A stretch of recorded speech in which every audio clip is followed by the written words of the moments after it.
Chris is basically a jack of all trades, but a master of none. He's just an average guy with a talent that lets him learn anything in an instant.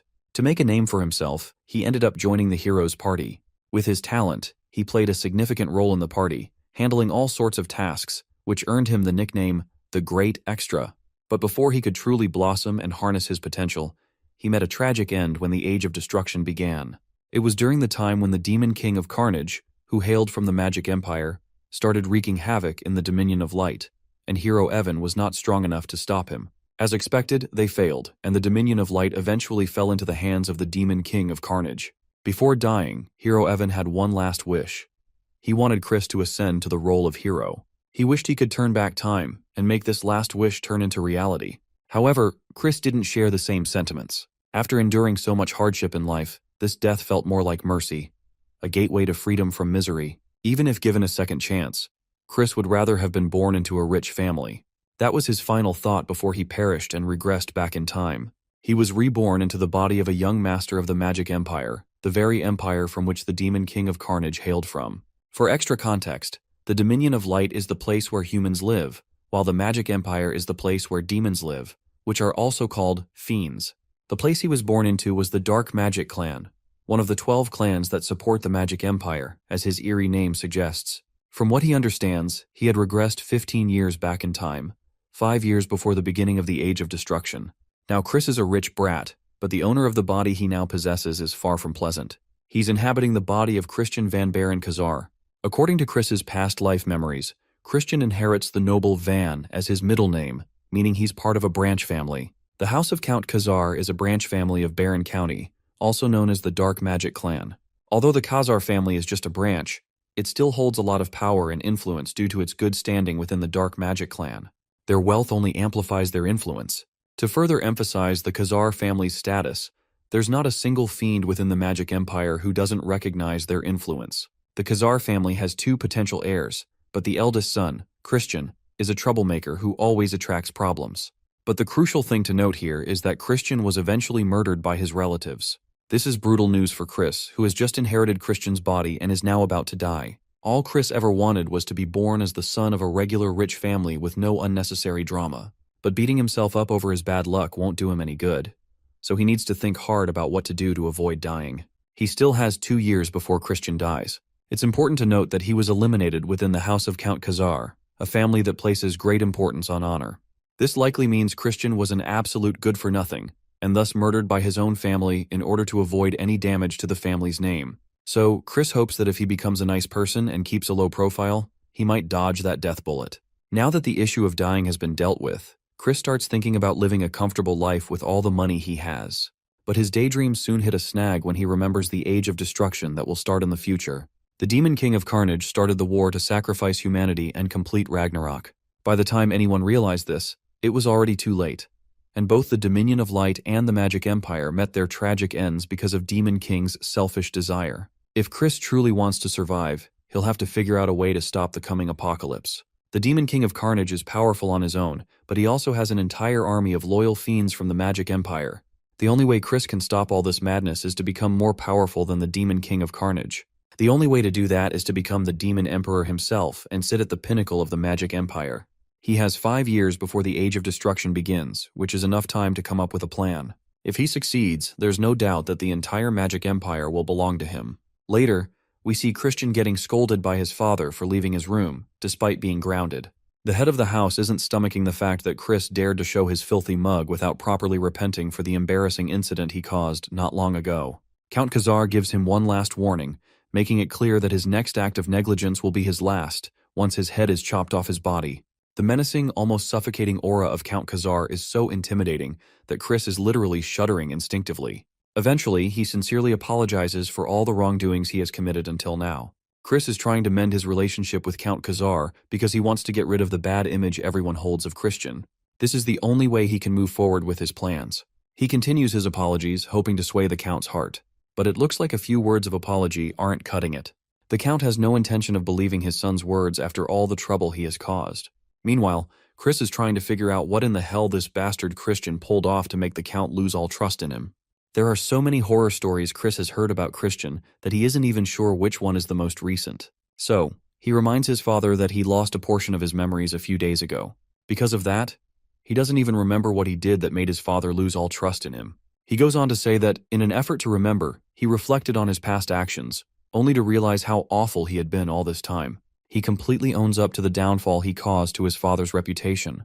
But even with all of this, the Count is still unwilling to believe him. After all, he has heard these excuses countless times before. Seeing no other way to convince his father, Chris decides to go extreme. He sincerely requests to be sent into the punishment cave, offering to spend up to a month there to prove that he has truly changed. Here's a quick explanation of the punishment cave. Apparently, it's a place made to imprison high-status fiends. There's no light, and all 5 of the captive's senses are blocked. It only takes a few days before a captive's mind is completely broken, driving them into madness. With that in mind, Count Khazar doubts Chris would even last a few hours, let alone an entire month. Chris has already considered all possibilities, but this is the only way left to earn his father's trust, so he is willing to take on the challenge. Count Khazar, having seen Christian make countless big promises before, is hesitant. Every time it ended in disappointment. But this time, he's willing to play along and give him one last chance. However, he makes one thing abundantly clear. If Chris fails to prove he's a different person after spending an entire month there, he will be banished from the clan. Chris already knows that being banished is basically a death sentence. There are countless enemies Christian has made in his life, and the moment he loses the protection of the clan, they will all come for his life. Still, my guy accepts the challenge. However, if he succeeds, he wants his father to grant him one favor. Count Khazar scoffs at Chris's confidence but agrees nonetheless, so long as he truly changes for the better, though he highly doubts that's even remotely possible. Later, as Chris sits in his lavish room, a fiend arrives to inform him that the punishment cave has been prepared. This guy's name is Cox, a half-vampire and the butler of the house of Count Khazar. Chris acknowledges his words, and after a while he begins making his way there, carrying a luggage bag on his shoulders. As he walks through the corridors, every servant and household member whispers among themselves. They're all convinced this good-for-nothing must be plotting something again. They recall the recent trouble he caused, insulting the young lady of the Poison Magic clan. The mess was so bad that Count Khazar had to personally bow his head and apologize to the Poison Magic clan. Now it makes sense why the Count was so furious and dismissive of Christian earlier. The humiliation must have been so bad that the man probably wanted to die from embarrassment. Some people in the background even start betting that Christian won't last more than 2 days in the punishment cave. But my guy just smirks in confidence because he knows he's about to subvert their expectations. Meanwhile, his little brother watches from the sidelines, keeping a close eye on him. A while later, they finally arrive at the punishment cave. To emphasize just how dangerous and please don't come closer this place is, 2 Death Knights stand as guards at the entrance. They might look intimidating, but there's no one stopping Chris from entering. However, just as he's about to enter, his little brother calls out from behind. Here is a quick introduction to this puny punk. As you already know, he is Christian's biological younger brother and a model student, Thurn van Boren Khazar. The rest of the introduction can wait because, out of nowhere, this little guy pulls a fast one on his older brother, stopping the sharp tip of his sword just before Chris's eyes. While our boy doesn't react outwardly, his soul inside him has literally died of a heart attack at the sight of that attack coming. Still, Chris keeps his composure and questions his little brother, asking what he's doing here. It turns out Thurn is just here to remind his older brother how pathetic he is. He warns him that if he tarnishes the family name any further, he might as well be dead. Seeing this feisty little punk, Chris is pretty sure Thurn was the one responsible for Christian's death in his previous life. Chris has actually met Thurn before during the Age of Destruction. He was a fiend famous for curse magic. Anyway, Chris reacts to his little brother with a stern glare. Of course, those intense glares make Thurn shudder, while Chris just keeps his tough guy act and enters the cave, shutting the door behind him. This display of attitude leaves Thurn absolutely enraged, as he's not used to seeing this side of his older brother. Cutting back to Chris, he walks through the dark cave, unable to see or hear anything. There's only the faintest sensation left around his fingertips. Thinking about it, this sensation seems deliberately left there so that prisoners can feel the objects they bring inside. Otherwise, they might starve to death if they can't fumble through their supplies. Still, an ordinary person would quickly feel mentally drained in such a place. But this doesn't affect Chris. After all, he's experienced worse during his time as a treasure hunter. To be honest, having his senses cut off is exactly how he wanted it. This way, he can focus inward and look inside himself. It's the only way he'll be able to fix this wreck of a body. Sure, it will take time and a whole lot of luck. But with the medical skills he learned back when they called him the Divine Hand, plus the bone compression art he modified, he is sure that he can pull this off. And being the rich guy he is now, he has access to magic stones with various properties, so fixing his body in this place won't be a problem at all. He honestly thought he wouldn't be able to get his hands on magic stones since they're so expensive. But it looks like this is one of the perks of being rich.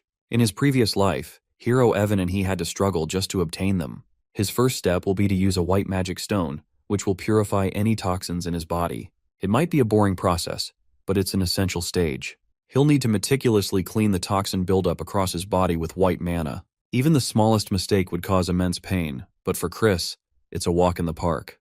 He can handle it just fine without even putting much effort into it. Meanwhile, back with Count Khazar. He asks his butler about Christian.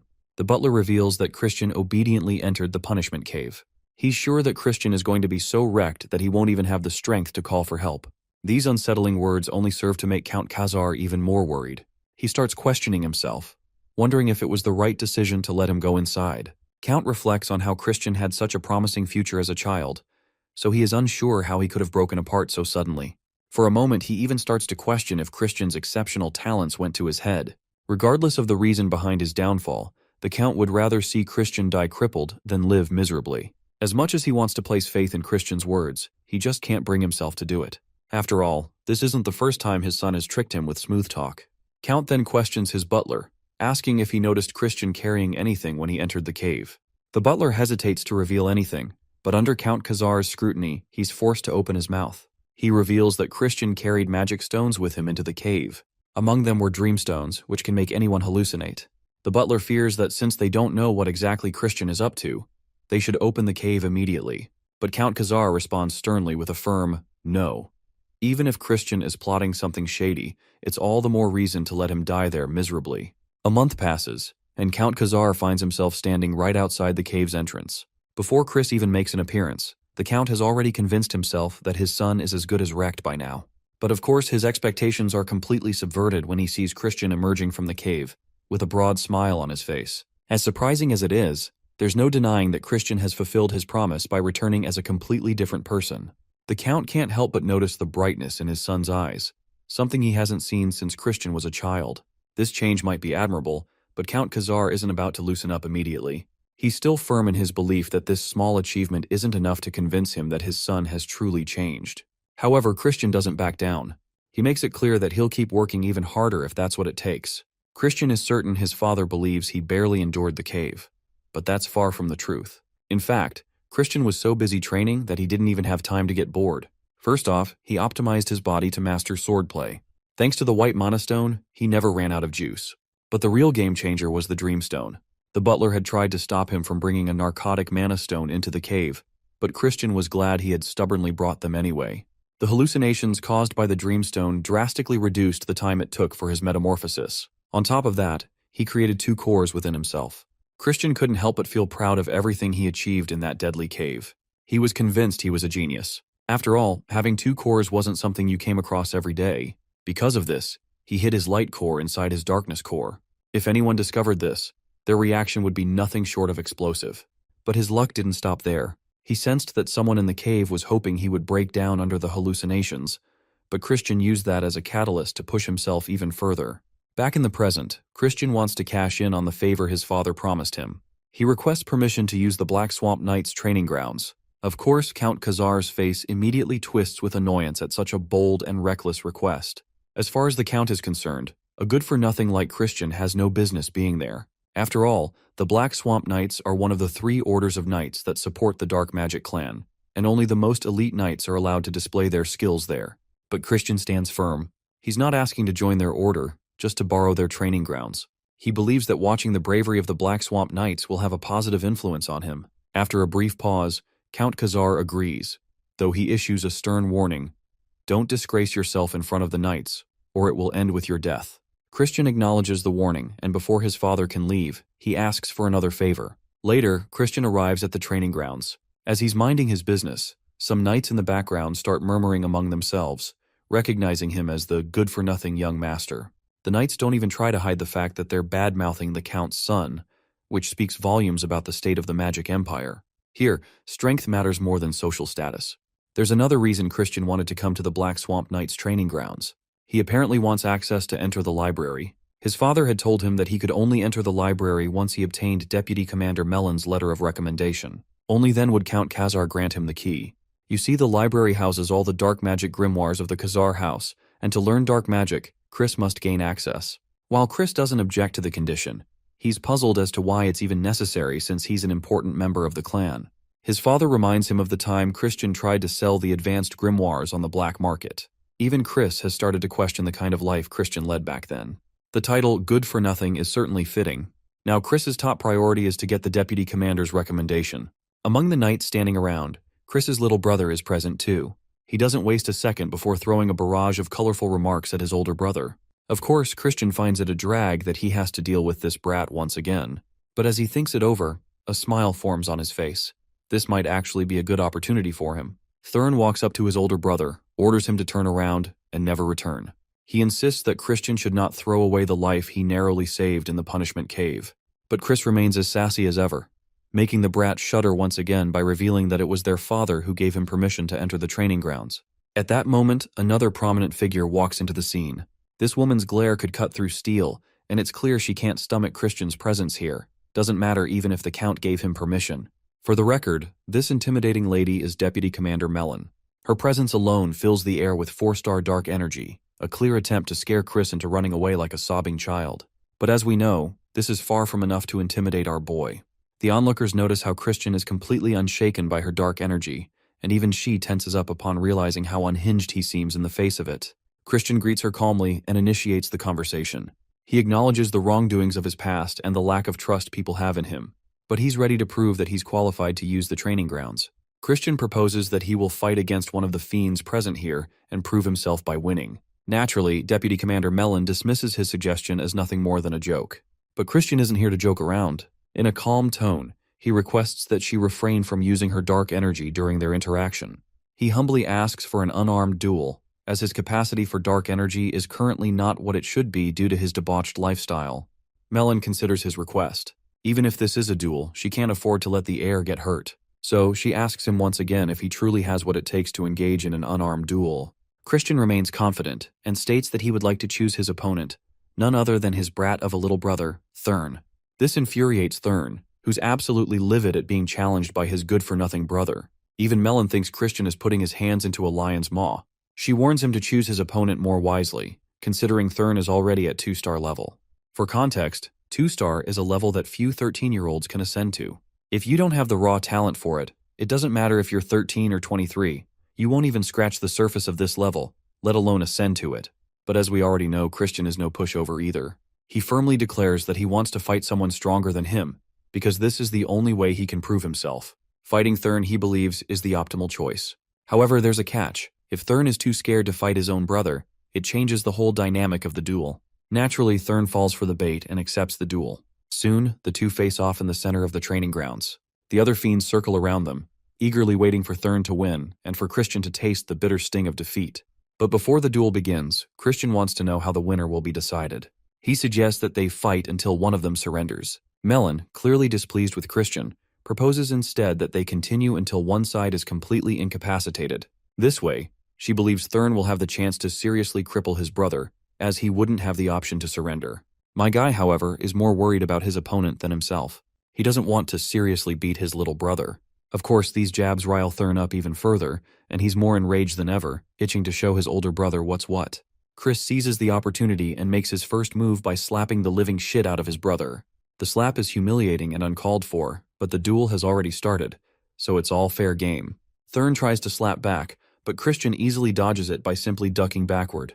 If Chris is being honest, this is practically an unfair fight with all the odds stacked against him. As a fiend who hasn't even reached 1-star yet, he stands no chance against someone with dark energy. However, in a barehanded duel, things are a little different. Thurn's clumsy moves give Chris the perfect opportunity to strike back, and Chris delivers a gut-wrenching knee smash right into Thurn's stomach. The reason Chris is prevailing in this barehanded fight is the experience he's accumulated from countless battles in his past life. Moreover, if he only counts the dominion of light powers achieved in the punishment cave, he's already at 3-star level. So basically, his brat of a brother doesn't stand a chance. Thurn is looking worse for wear after taking such a beating, and even the onlookers are in absolute awe. Meanwhile, Chris starts throwing jabs to further annoy his little brother. It looks like his silly remarks are doing the trick. Internally, he is having an absolute blast watching this brat struggle. Thurn, on the other hand, is certain that Christian must be using some kind of trick. Christian lets him know there are no tricks at play. It's simply that Thurn is weak sauce. That remark hits hard and Thurn feels the sting. While Chris continues his goofy teasing, Thurn can't take it anymore. He balls up his fist, dark energy exuding from him ominously, and throws a punch. Chris easily avoids the direct hit, but Thurn continues his relentless barrage of punches, none of which even scratch Chris. Eventually, Chris parries one of the punches, and after canceling out his little brother's dark energy, he lands a brutal hit on him. That one punch is enough to make Thurn cough up blood before collapsing to the ground. The spectators burst into murmurs and gossip, believing that Thurn must have let his guard down, or simply didn't want to hurt his trash of a brother. After all, Thurn getting knocked out by his good-for-nothing older brother doesn't make sense. But Deputy Commander Melon knows exactly what just happened, and it's causing her to go absolutely bonkers with astonishment. Chris, on the other hand, wants Melon to confirm if he's proven himself, or if there's still something left to do. Melon, still stunned, confirms that he has indeed proven himself. This confirmation sounds like music to Christian's ears, and now he's ready to set his next plan into motion. Later, sitting in his room, Chris reflects on how he's finally reached 1 star in dark magic. Since he's still not fully accustomed to handling dark energy, and there was a lot of residue left over by Christian, it took longer than expected. As for wielding the power of light at the same time, he'll need to raise his level further before that's possible. Suddenly, his assigned maid, Marie, appears upon his call. She's actually a high-level evil spirit, a banshee. Chris can't help but feel a little spooked to see that they're using a spirit as his maid. He's so creeped out that he even thinks about requesting the Count to replace her. Anyhow, he orders her to fetch some juice, planning to drink it before he starts his training. Marie acknowledges his orders but wants to confirm if she should prepare the juice with human blood, since blood juice tastes far better than anything else. She continues to insist on the blood juice, while Christian, totally disturbed by her morbid suggestions, just wants strawberry juice, nothing more. A while later, as Christian is about to leave to train, the butler calls out to him from behind, suggesting he reconsider going. The butler expresses concern that Christian has been pushing himself too hard lately. He is clearly proud and pleased to see how diligent and sincere the young master has been, even if everyone else deemed him good for nothing. He's always believed in Christian. Christian, however, can see through this bastard's hypocrisy. He shoots the butler a deadly glare, not wanting any validation from a lowly servant. The poor butler quickly apologizes as he didn't mean to overstep his boundaries. With those words, the poor guy leaves, not before wishing Christian a good training session. Chris, however, feels something suspicious about this guy, but he can't quite place his finger on what's wrong. Later, as Chris walks through the grounds, he notices how the behavior and the look in the eyes of the people around him have become softer and more docile towards him. He sees this as a great opportunity to win them over, little by little. After all, when the iron is hot, why not strike? After putting his bag down, he begins swinging his sword. A fiend takes notice of this and promptly goes to Deputy Commander Melon to report it. He reports that young Master Christian has shown up at the training grounds again today. Hearing this, Deputy Commander Melon grows serious, her curiosity piqued by Christian's actions. She can't ignore how impressive his movements were during his duel with Thurn. Refined and precise. She's eager to find out what Christian is really plotting. What has her on the edge of her seat is the fact that Christian was able to dispel his brother's dark energy at the perfect moment. This revelation explains how he had control of the battle from the very start. If that's the case, he might even have the talent to surpass Lord Eshid de Baron, who is the direct heir of the main family. But then again, Christian is just a bastard who's already lost his dark energy due to his debauched lifestyle. There's no way he can close the enormous power gap between himself and Lord Eshid de Baron. Melon steps outside, pretending she's unaware of Christian's presence. When she actually steps out, she notices that Christian has dropped his opponent, Cannon. The onlookers are in awe that he defeated one of their own who is a 1-star fiend. It's unfathomable that this bastard has reached 1 star. Even Melon can't help but stare in awe. Christian, on the other hand, feels disappointed by how weak these highly regarded Black Swamp Knights are. No one seems to pose a real challenge to him. He wonders if anyone here has what it takes to be a true fighter. Naturally, the fiends who hear Christian's jab grow visibly agitated, seeing how he's throwing shade at their ranks. One of the big fiends, named Torin, steps forward to challenge Christian. Seeing this, Chris merely gestures for the big bastard to come forward. He's absolutely thrilled that these clowns are falling right into his traps. Torin, eager for the fight, swings his sword, and they engage in a fierce back and forth. As they exchange blows, Chris reflects on how he never expected them to obediently teach him their knight's secret techniques. He's taking notes on every movement his opponent makes, mapping out the techniques in his mind. It doesn't take long before he realizes that the swordsmanship technique Torin is using is known as mud swordsmanship, a highly rumored style. After noting the technique, he decides to try it out for himself. The moment he does, he lands a precise strike right across Torin's face. With just that much, The once mighty Tauren is kissing the ground. As usual, the other fiends witnessing this fight are in utter awe, including Deputy Commander Melon. She now fully realizes that Christian's previous victory against Thurn was no fluke. Once again, my guy expresses his disappointment. Before all this, he used to hold these knights in high regard, but now they've turned out to be nothing more than punching bags. He then directly throws shade at Deputy Commander Melon for nurturing such weak and pathetic warriors. The fiends on the sidelines know full well that Christian should not be messing with Deputy Commander Melon, and Melon thinks the same. She's sure that Christian's unexpected victories are getting to his head. But my guy is ready to prove his prowess, and to do that, he directly challenges her. Of course, the lady takes the bait. In a fit of rage, she swings her sword so hard that the sheer pressure obliterates the ground beneath them. By now, she is absolutely losing it, her rage bubbling up after the constant humiliation Christian has caused her. This display of power is meant to show that she could take him down in seconds if she had to.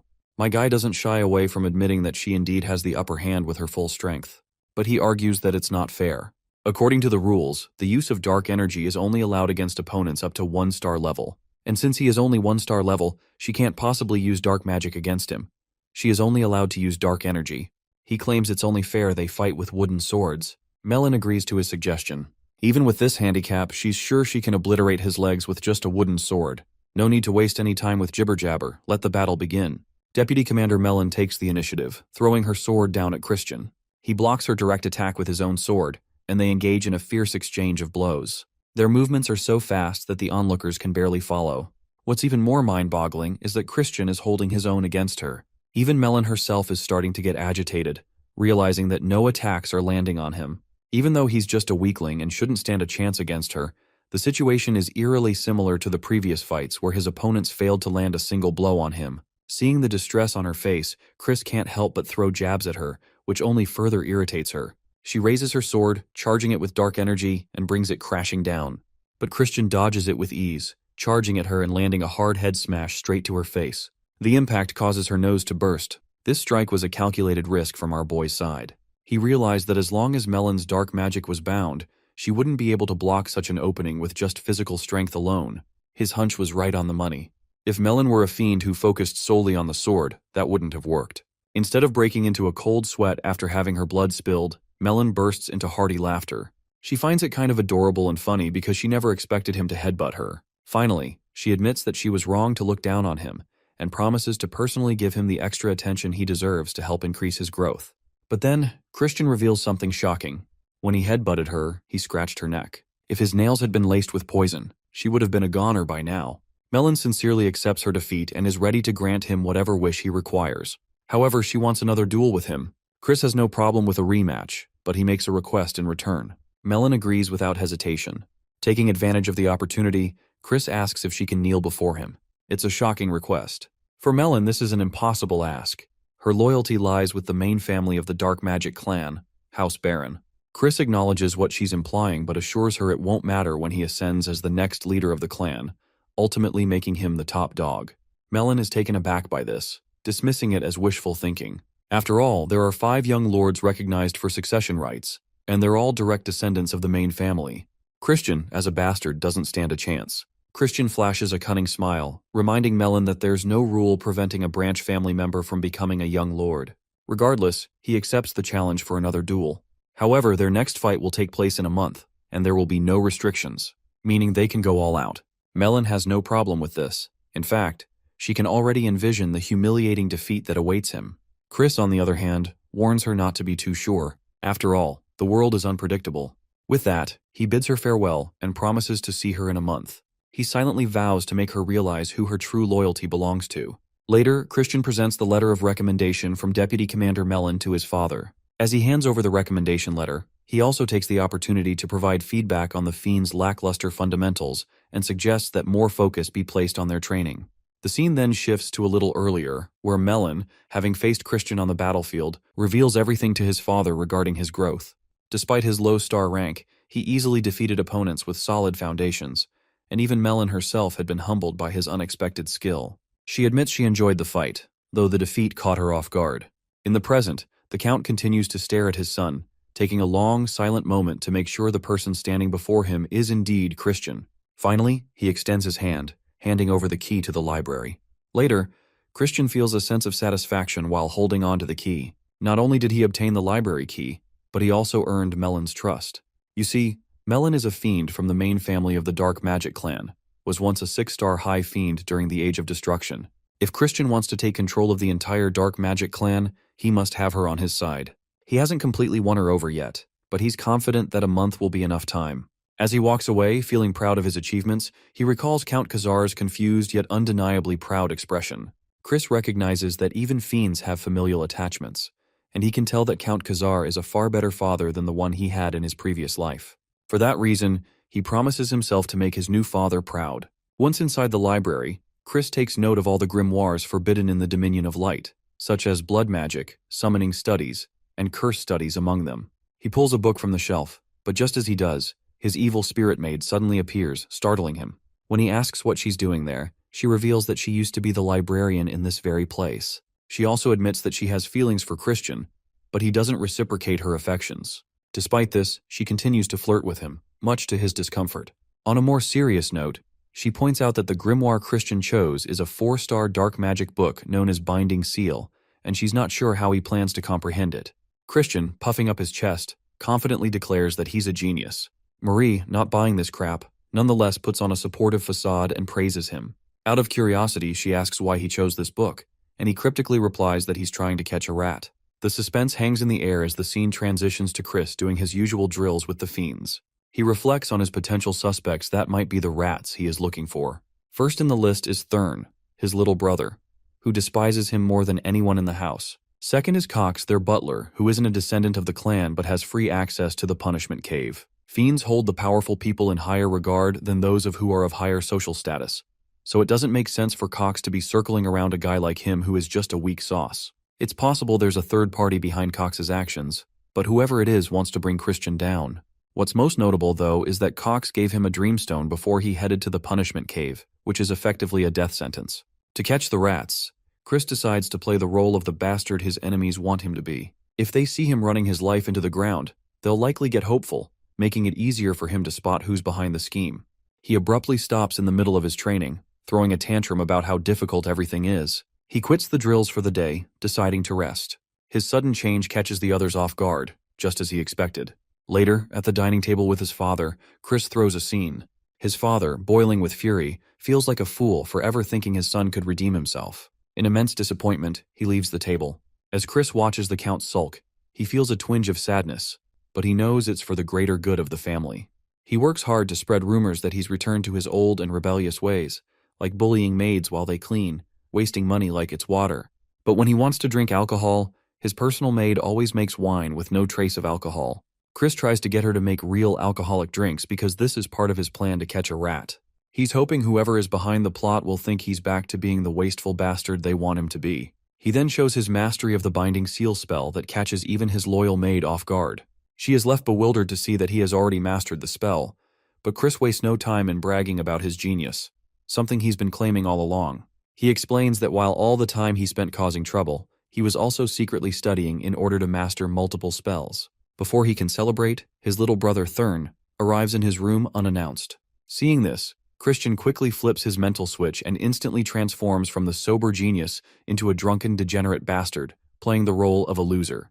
Thurn's eyes narrow with anger as he is finally convinced that nothing has changed about his bozo brother. This angry and intense reaction of Thurn confirms to Chris that he is not involved in any of the schemes against him. Since Thurn is clean, he decides to share a part of his secret with him, revealing that there's a rat in the house, a traitor who wishes to see his downfall. Chris plans to play the part of the reckless fool for now, pretending to be exactly what his enemies want him to be, so they can be easily identified. To further convince his brother, he shows him the wine he's been drinking, letting Thurn smell it to show that it's fake, meant only to maintain his facade. While Chris is still unsure who the rat is, he's certain he's getting closer to luring them out. Just then, a servant rushes in after hearing the sound of breaking glass. Christian immediately returns to his drunken persona, demanding the servant tell the butler that the wine he sent is the wrong one, and to bring him the proper bottle. The servant apologizes profusely before informing Chris that Cox is currently busy.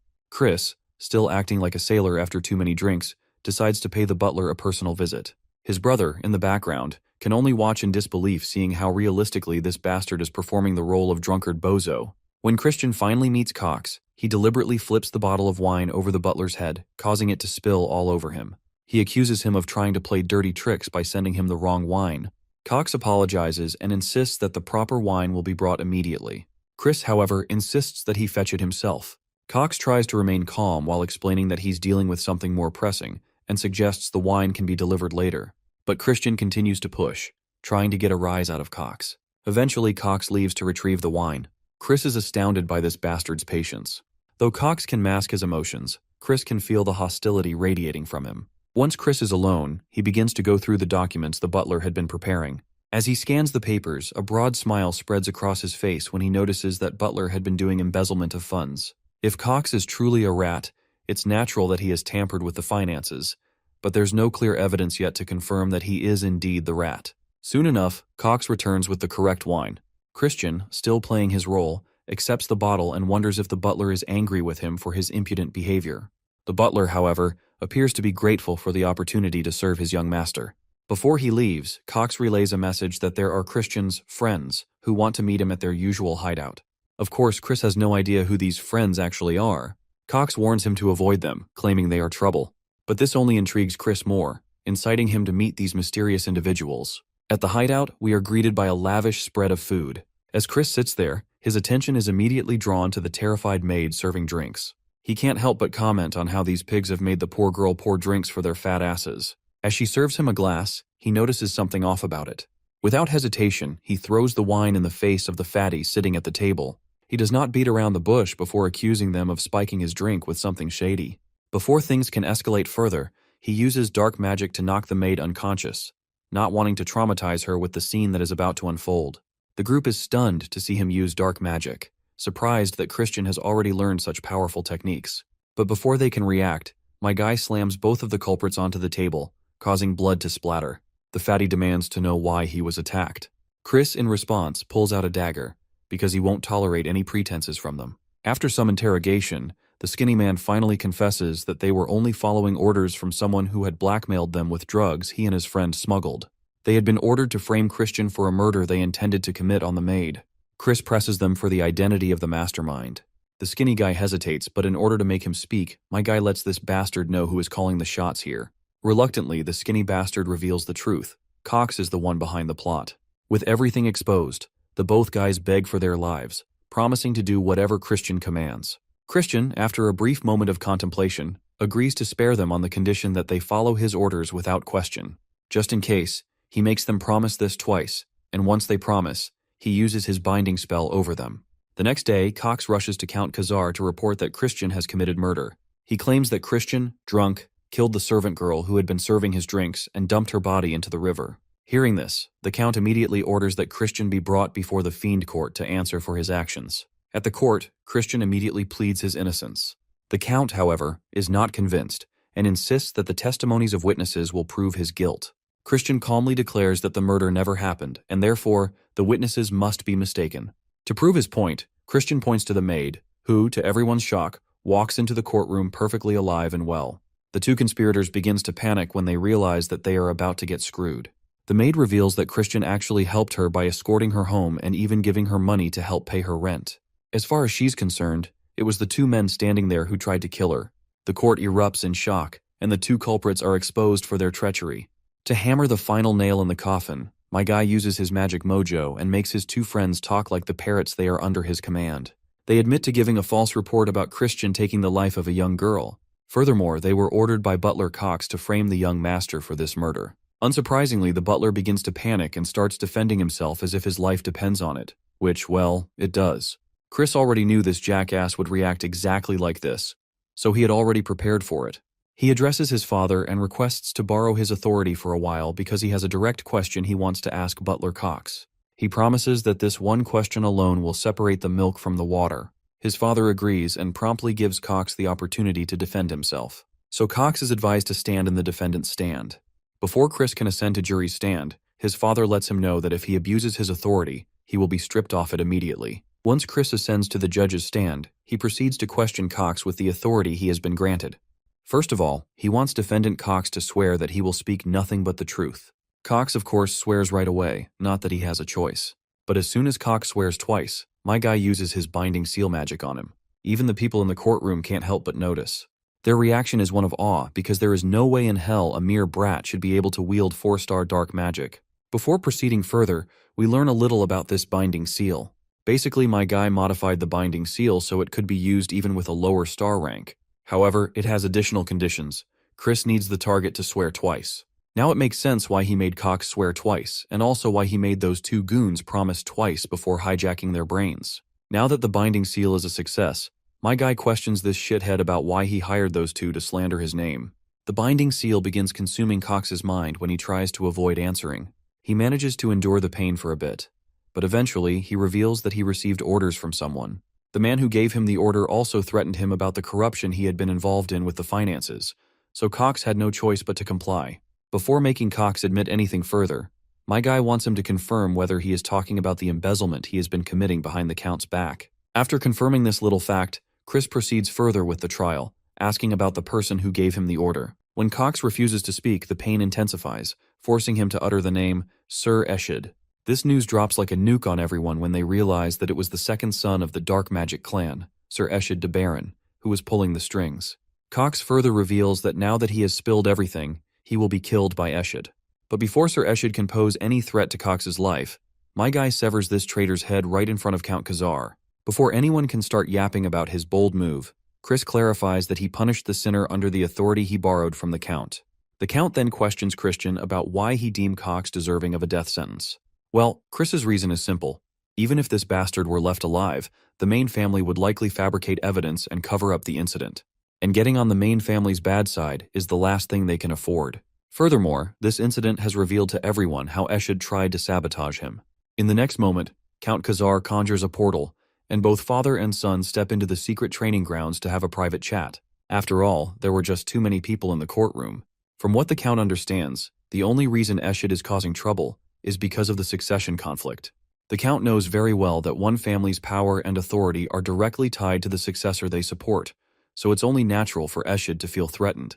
However, with things as they stand now, the Count wants to support the first young lady since the first young lord is not an option.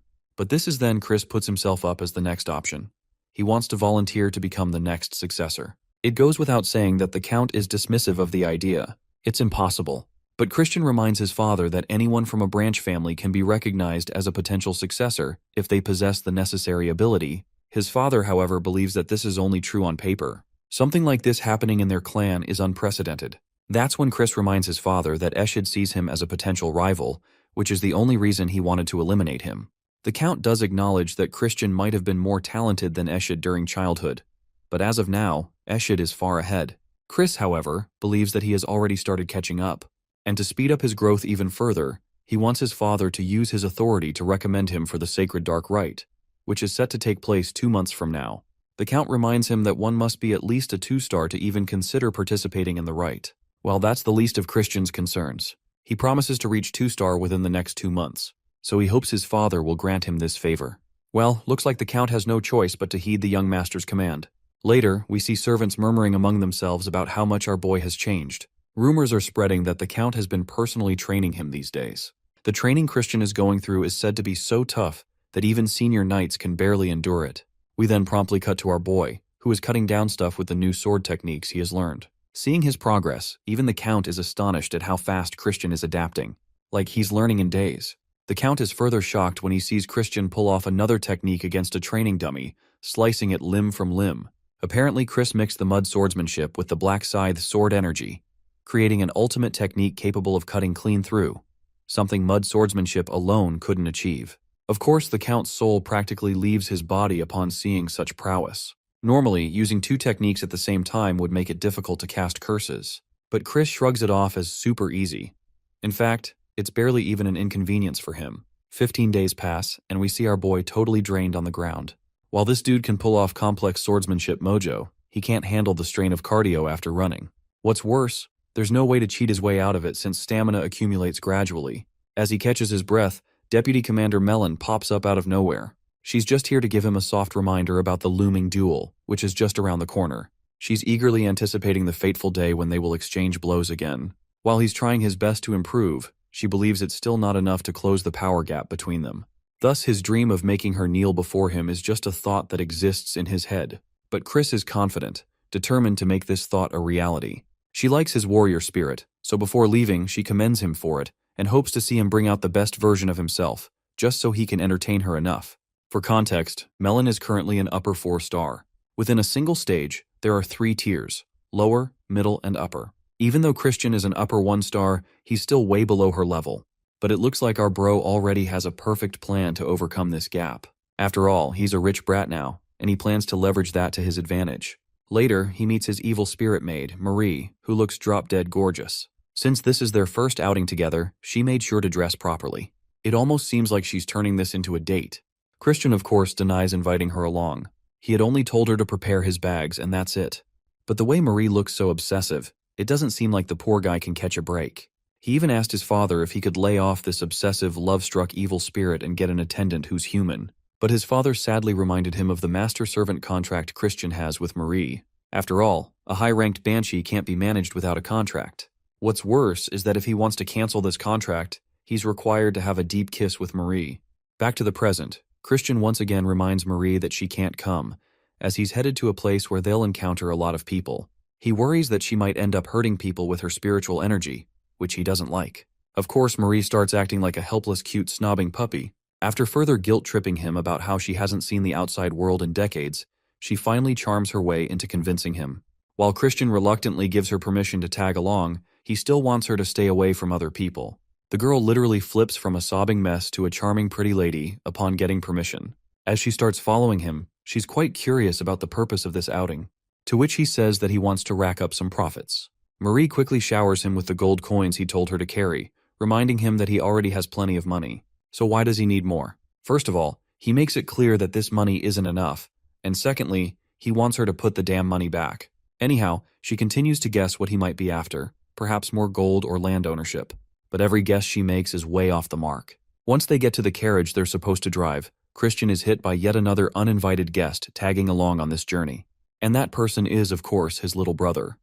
Something Chris didn't expect. Apparently the kid wants to watch over him, in case he returns to his scoundrel self again. Also, it doesn't make it any better that this man reveals his intentions of gambling. Dude's trying to have a portfolio like the Tate brothers. Gambling isn't exactly a bad thing, especially since they're demons, and it's an activity recommended by their king. To make sure things go right, Thurn wants to follow his brother, which gives Chris the impression that he's really starting to worry for him. He teases the kid about it, causing a funny reaction from his baby brother. Thurn wants to beat him at the game, while Chris is starting to realize he's going to have so much fun exploiting the crap out of him. Arriving at their glamorous destination, both Marie and Thurn are stunned. To properly attend the event, Chris hands them a bunch of masks to wear to ensure their disguise. Also, he tasks her with a secret mission that Thurn doesn't know about. Chris simply instructs him to follow along, and shortly afterwards, they make their way inside the building. Immediately, they're taken as a joke by the people around. They were like fresh bait to line up their pockets after all. In the mood to have some fun, Chris makes a bet with his brother. The goal is to make the most amount of money in 1 hour, and the loser gets to decide a title for the other person. Chris picks out a long-ass title for his brother to call him upon his loss, and he excellently exploits his little brother's ego to force him into accepting the bet. The little brother goes on ahead with a fiery resolve. As for Chris, in his first game he wins rather easily, but he knows the dark secrets of the gambling den. The house is smart. It goads your ego by slowly handing you small wins at the start, and shortly after, pull the rug under you the second their target places a giant bet. Though he knew about their dark secrets, the same wasn't true for his brother. He kept losing because he was caught in their trap. What's worse, Chris was pissing him off in an effort to make him lose even more. As they're arguing about how much money they lost, Chris notices that the con men have already placed their eyes on his brother being a loser. He senses that they'll soon try to exploit the kid. Annoyed, Thurn goes on to gamble some more, even against Chris's warnings. But deep down, this is what he wants. Some time passes and Thurn ends up losing some more. In that duration, Marie, who had turned invisible, already located all of the con men working against them. Meanwhile, poor Thurn loses a staggering 10,000 amount. After the gambling session, Chris goes on to meet a certain merchant. The servants are shocked by his sudden arrival, and he wastes no time by ordering them to call over their master. Grantle of the Merchant Guild happily assists the young lord. He's renowned as the shrewd merchant, but the truth is, he's actually the owner of the gambling den they visited. Chris requests a private chat with the bastard, accusing him of scamming his baby brother with his con men. In his defense, the merchant explains that he has no control over the actions of his men as he only owns the gambling hall. But Marie instills the literal fear of death in this man as he kneels down apologizing for what he did. He pleads for mercy and is willing to offer compensation for the troubles caused. The conversation is right where Chris wanted it to be, as he demands 1,000,000 rupees for the damages. Even the merchant is shocked by his demand and shares that they don't have that kind of money around. So this guy drops the ball and goes all the way down to 200,000 rupees instead. Thankfully, the merchant can afford that, even though it would cost them a lot. Finally, Chris has one last request. The scene jumps to the aftermath of what Chris bought with the amount. He got a lot of combat equipment and even received the Holy Sword Grenade as a bonus artifact. This weapon is truly special, as it was made by the sacrifice of the hero's soul. The weapon remained in use even after the hero's corrupted state, and it was once highly revered by the demons. But in its current state, it is abandoned and gathering dust. Chris has a plan for it eventually. Aside from that, he hands Marie a beautiful pendant that she was eyeing on as a gift, clarifying that this doesn't mean anything else. Marie is stunned, because it's the first time after her death that she received a gift like this. It's truly special to her. Satisfied with his decision, Chris decides that it's time for them to go home. Marie responds with the happiest smile and offers him even more blood juice from now on. Which sounds weird until she reveals that the strawberry juice he's been drinking with glee already contained some of it. Bro is hoping to God that it's just some twisted joke from her end. Also, Chris realizes that he's actually forgetting about something, or rather someone. It's actually Thurn, who was robbed to death until he only had 1 rupee left to his name. Thurn roars at his brother for basically sleeping his ass off and abandoning him. Because this dude nearly got himself sold off as a slave, if not for the fact that someone recognized him. The sleepyhead reminds Thurn that he should be referring to him by a different name. After all, the kid lost a bet after all, so now he has to bear the consequences. A look of horror looms over Thurn's soul as he realizes he has to permanently address his shithead of a sibling by Honorable King Emperor Majesty Big Brother now. He tries voicing the name out loud. The poor guy eats up all the embarrassment while Chris enjoys torturing him. He reminds him to address him with proper respect from now on. Thurn turns to leave, vowing to turn the tables and make him regret this one day, but I doubt that day will ever come. Meanwhile, the playful Chris realizes that his inevitable death will come at the hands of this young boy, and he knows the scumbag Eshid is involved for such an outcome. As the son of Langham, the acting patriarch of his dark magic clan, Eshid is boasted as the top heir of the family. And even though Chris isn't exactly Christian but merely inhabiting his body, if he were to become the heir, it's inevitable for him to ultimately cross paths with Eshid. Knowing what happens to him in the future, he is hell-bent on declaring his revenge against Eshid. But for now, he needs the full support of Melon to worry about. The holy blade known as the Grenade has met many challenges throughout its lifetime, and yet, the only reason no one touches it anymore is because not a single man was able to conquer the blade. Our boy is curious how he stacks up on that list, and grasps it tightly, when all of a sudden issues him a small shock. Which means the sword doesn't take a liking to his dark magic powers, which is to be expected considering it is the representation of the light. However, Bro is ready to bend the rules on this one, and believes deciphering the pattern of its magic power should do the trick for him. Then he begins hammering the shit out of the blade, knowing that it's doing something. Showing his conviction, Chris declares that he's got all the time in the world to beat the ever-living shit out of the weapon until it gives up and finally obeys him. The fucking hilarious part about all of this is that even the weapon is shivering hearing him declare that. A few days passed, and Chris turned up at the training grounds to meet his father. To his shock, he sees a familiar woman before his eyes, until the realization reaches him. This woman is none other than the commander of the Black Shadow Knights, a beautiful and stern lady called Marion. She's got a long history behind her, as she's the daughter of the Elder Clan's head, and the master of the Dark Magic Clan, as well as serving as the older sister to his father and Langham. Marion protects the Elder Clan head and also takes care of any secret missions within the clan. In other words, he was seeing the baddest bitch alive among the elites of the Dark Magic Clan, though that only struck his curiosity on what she was doing here. Count Khazar tells his son about Marion's purpose. Apparently she wants to resolve the matter regarding Cox, and finds it problematic that Chris committed a hasty decision on ending the man's life. Realizing that she might be serving as an ally to Eshid, Chris thinks that he's in trouble. He teasingly remarks that it's interesting for an important figure such as herself to tend to a rather insignificant matter. Addressing the child's boldness, the woman clarifies that it's not she's here for Cox on behalf of her superior, but instead, she's here for Chris. Hearing that, Chris quickly realizes that he may have gotten the golden ticket to finally win the Elder Clan head over. However, Marion is of a different opinion, and thinks that it's arrogant of the boy to challenge someone like Melon while boasting the strength of a mere 2-star warrior. She even suggests calling off the match, but our boy isn't ready to throw in the towel. He reveals his control over Grenade, shocking the woman greatly, Marion wasn't expecting him to be this much of a troublemaker, and even hollers at her brother for saying untrue things about his son. After all, Chris was planning to use a holy sword in the upcoming match. He taunts her, questioning if he's not allowed to use such a weapon, especially since his only objective is to win, no matter the method at his disposal. Marion surprisingly remarks that even the Elder Clan head couldn't conquer Grenade, so a mere boy like Chris is only going to meet his doom for being arrogant enough to use it. However, Chris is in the mood to fuck with her ego and fully unsheathes the blade, revealing that he's got it completely under his control.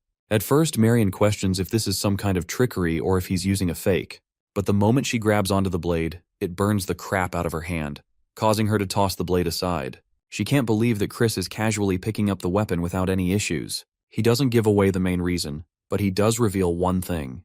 The only reason he's able to do the impossible is because he's a genius. His confident declaration just now impressed his father, though their attention is thwarted when Melon walks right out and joins the conversation. She's impressed that he was able to tame the blade, but argues that the outcome of their battle will not change, as she'll make sure today is his last. The battle begins with a heavy swing from Melon, causing our boy to go on the defensive. Her speed and strength are on a whole different level, without any restrictions holding her down. Chris's confidence is starting to wane as their blades go on to clash against each other. Since Grenade is a holy sword, it affects the dark power of Melon's blade. But an even more impressive feat is the fact that this boy is maneuvering excellently while using the blade. He's actually pushing Melon back, causing Count Khazar to question how this is happening. The observant Marion breaks down the process of his attacks. Chris is adjusting the demon's energy every second so that he doesn't suffer the backlash from the holy sword. Breaking off from the confrontation, Melon inquires if her opponent was trying to predict her movements just now. Chris playfully shares that he's got a good eye. Now he knows that swordsmanship requires an initial stance to conduct a full attack. For example, a downward strike requires raising one's arm, and your shoulders give off the movement. This detail didn't change whether you were a professional fighter or a beginner. Melon decides to put out all the stops and shocks him with a different approach. She uses some kind of binding spell that catches Chris. Though he was capitalizing on her swordsmanship, Melon reminds him that she's also a mage on top. However, even this doesn't affect him much, as Chris effortlessly dispelled her attack using a purification artifact. Bro has to thank his dad for his artifact, even though Count Khazar doesn't even recall giving it to him.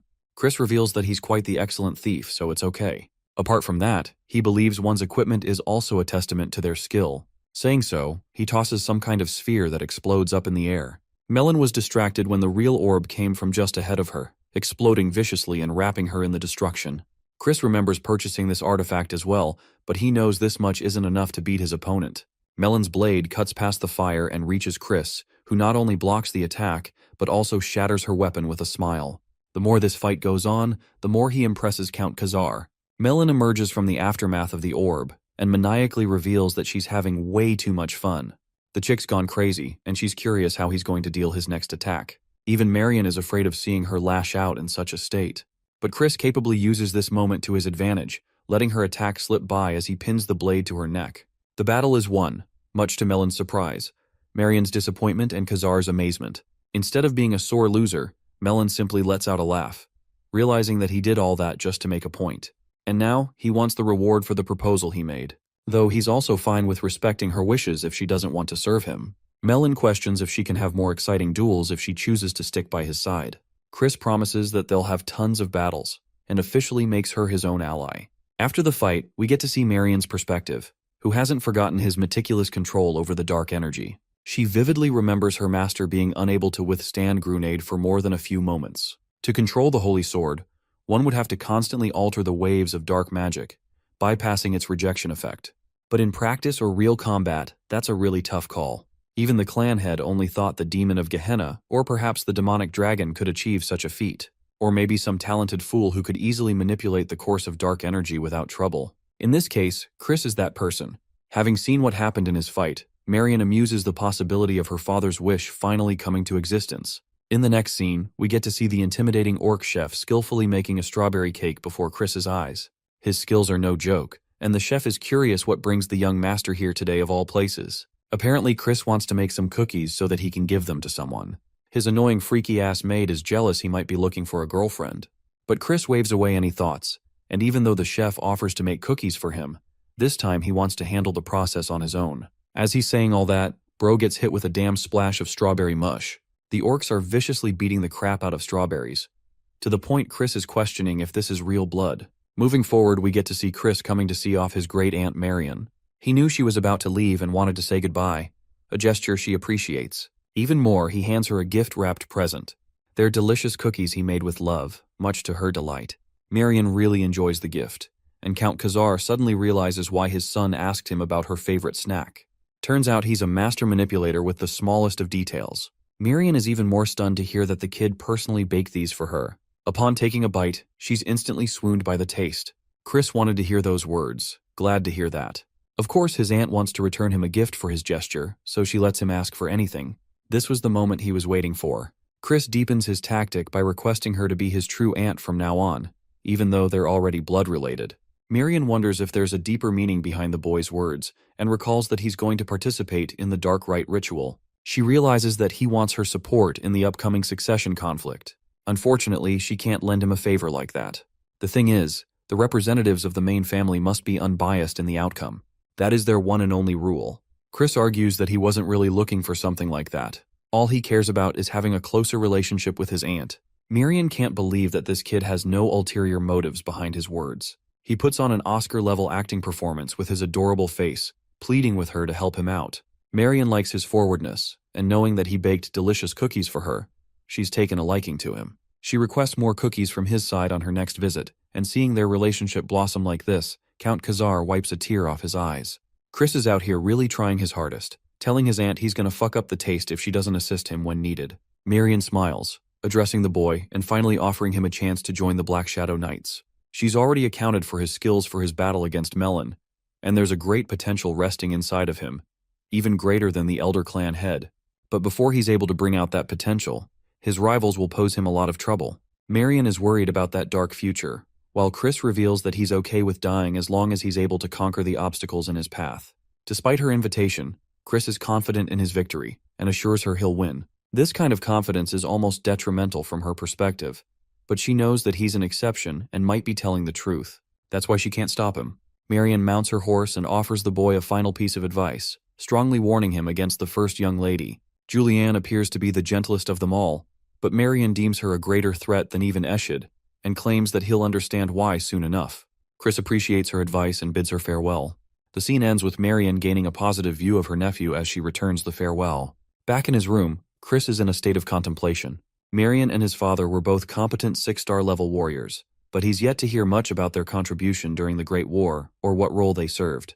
The Magic Empire boasted many combatants, and he guessed that the number would at least be enough to give the forces of light serious trouble. However, he isn't looking for a repeat of his past. For now, he is compelled by the desire to become even stronger.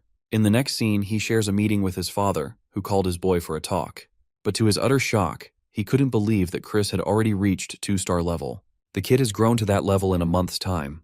Chris is acting casual, reminding his father that he's built differently. Returning to the topic at hand, he wonders what's up. Count Khazar reveals that the main house has contacted them, and that he told them about the participation of both Thurn and Chris for the Sacred Dark Ritual.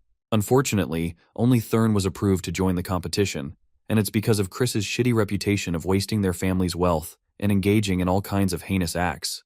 The allegations, or more like straight facts in this case, are hitting our boy like a Mike Tyson uppercut. He gets launched to the ground and is at the verge of death when his father oddly voices support for his son. Chris gets up and asks if Langham was responsible for the main decision, but as it turns out, it's someone else's hand at play. Both father and son realize that it's the working of Loin de Baron. Loin is the direct descendant of the main house and the main celebrity of the ceremony. Let's explore what the Holy Dark Ceremony is truly like. It's a ritual where certain candidates share a special kind of darkness extracted from the dimensional shadow. Since the amount is limited and can only be shared to a certain extent, candidates are supposed to brawl it out to vouch for their competence. This also means that the more powerful candidates end up with the most amount of darkness. As a consequence, that is the key to becoming the family's heir or the prince. In this case, Lowen's victory will make him the 6th prince, and if that happens, Chris's plans will be shattered. Count Khazar emphasizes that he'll speak to them once more, and they can always use Marion if something happens. But Chris stops him, believing he's more than capable of handling this situation. Khazar grabs his shoulder, acknowledging the boy's talent. However, he wants to support him this time, a gesture that the kid really appreciates. However, this kid is a bratty scoundrel who has his own ways of doing something, and he makes an ugly, villainous face just to prove his father a point. The boy questions if Count Tyraman's family is also participating in the ceremony. Turns out the third son is indeed a participant, and that kid, who is even more of a lowlife than Chris, ended up vouching against his participation. Seeing his father's temper tantrum, Chris is realizing that his father really loves his children apparently. He tells him to calm down, as he intends to make his haters eat their words. He knows that the Tyraman family hosts the Ebony Hunt event, so he's just going to become a participant of that hunt.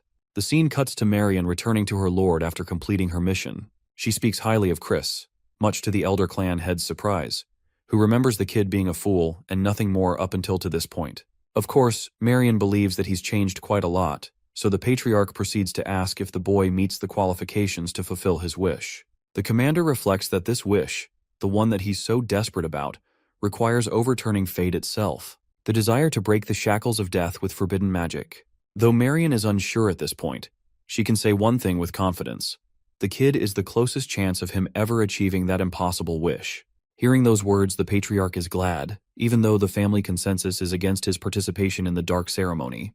Of course, not even the Lord Patriarch is willing to oppose the decision, because he thinks the kid should be able to find a solution for himself to overcome this challenge. Despite Marion arguing otherwise and vouching for the support of the kid's participation, the old geezer hauntingly quiets her shut. In her reflection of his demeanor, Marion remarks that this is just the kind of man he was. He had exceptional expectations and became ruthless in response. The Elder Clan head wasn't expecting her to speak so highly of the boy. Declaring bloodsucker, he calls for Simon, who is the head steward of the clan. Having heard the conversation in its fullest, Simon is tasked with the duty to watch over the boy in close proximity, observing his every action until the Holy Dark ceremony. Though he's happy to execute that command, Simon also wants to play a little prank on the child. The head patriarch looks over with a cold stare and reminds him not to get too comfortable. Something tells me bloodsucker over here is dangerous as hell. Meanwhile, Marion wishes for the child to do his best, clearly worried for what's to come. The scene goes back to Chris, who's enjoying his analysis. Having reached the 2-star level poses a new challenge, and that is reaching the 3-star level, which seems far away for now. It's exactly why he requires ebony, and with it, he can gather a ton of magic in a relatively short amount of time. Thanks to the Tyraman family hosting the Ebony Hunt event, he's lucky to participate at this time. The only issue? It's that, even after achieving the goal of capturing Beast Carazo, acquiring ebony isn't guaranteed. A special condition has to be fulfilled to fully get your hands on it. Chris exits the carriage, meeting the old merchant who appears empty-handed. The moment he lets out his bag, our boy tosses it and reveals a bunch of damn coins as a gift for him. Clearly, he wasn't looking for these as a gift. Chris teases the crap out of him, reminding him that he knows about his illegal dealings going around and how the fat man has been avoiding taxes as well. These sudden fact checks are killing the man, but Chris is more than happy to turn a blind eye as long as the merchant cleans up his mess. Lastly, he's come here for a little something called the Grey Pill. It's an exquisite item only available on the black market. And what do you know? It's expensive as fuck. Chris doesn't give a damn and asks Marie to use her methods. The chick goes batshit crazy and whips out her torture weapons to get him. It's the easiest method because this guy instantly folds, much to Chris's amusement.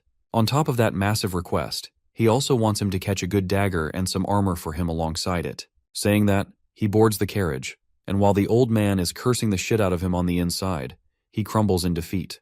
Marie learns that the young master has one more destination to take care of before returning home. He tells the coachman to stop and goes his way. Marie sees him staring down some kind of aphrodisiac. This pink elixir seems intimidating to our boy, while Marie is out here questioning if he's been engaging in sus activities lately. Chris denies the allegations while Marie's graphics bump up to 100 with that JoJo-ass stare. Chris apparently needs the aphrodisiac for someone else, specifically his father, who appears to be getting older.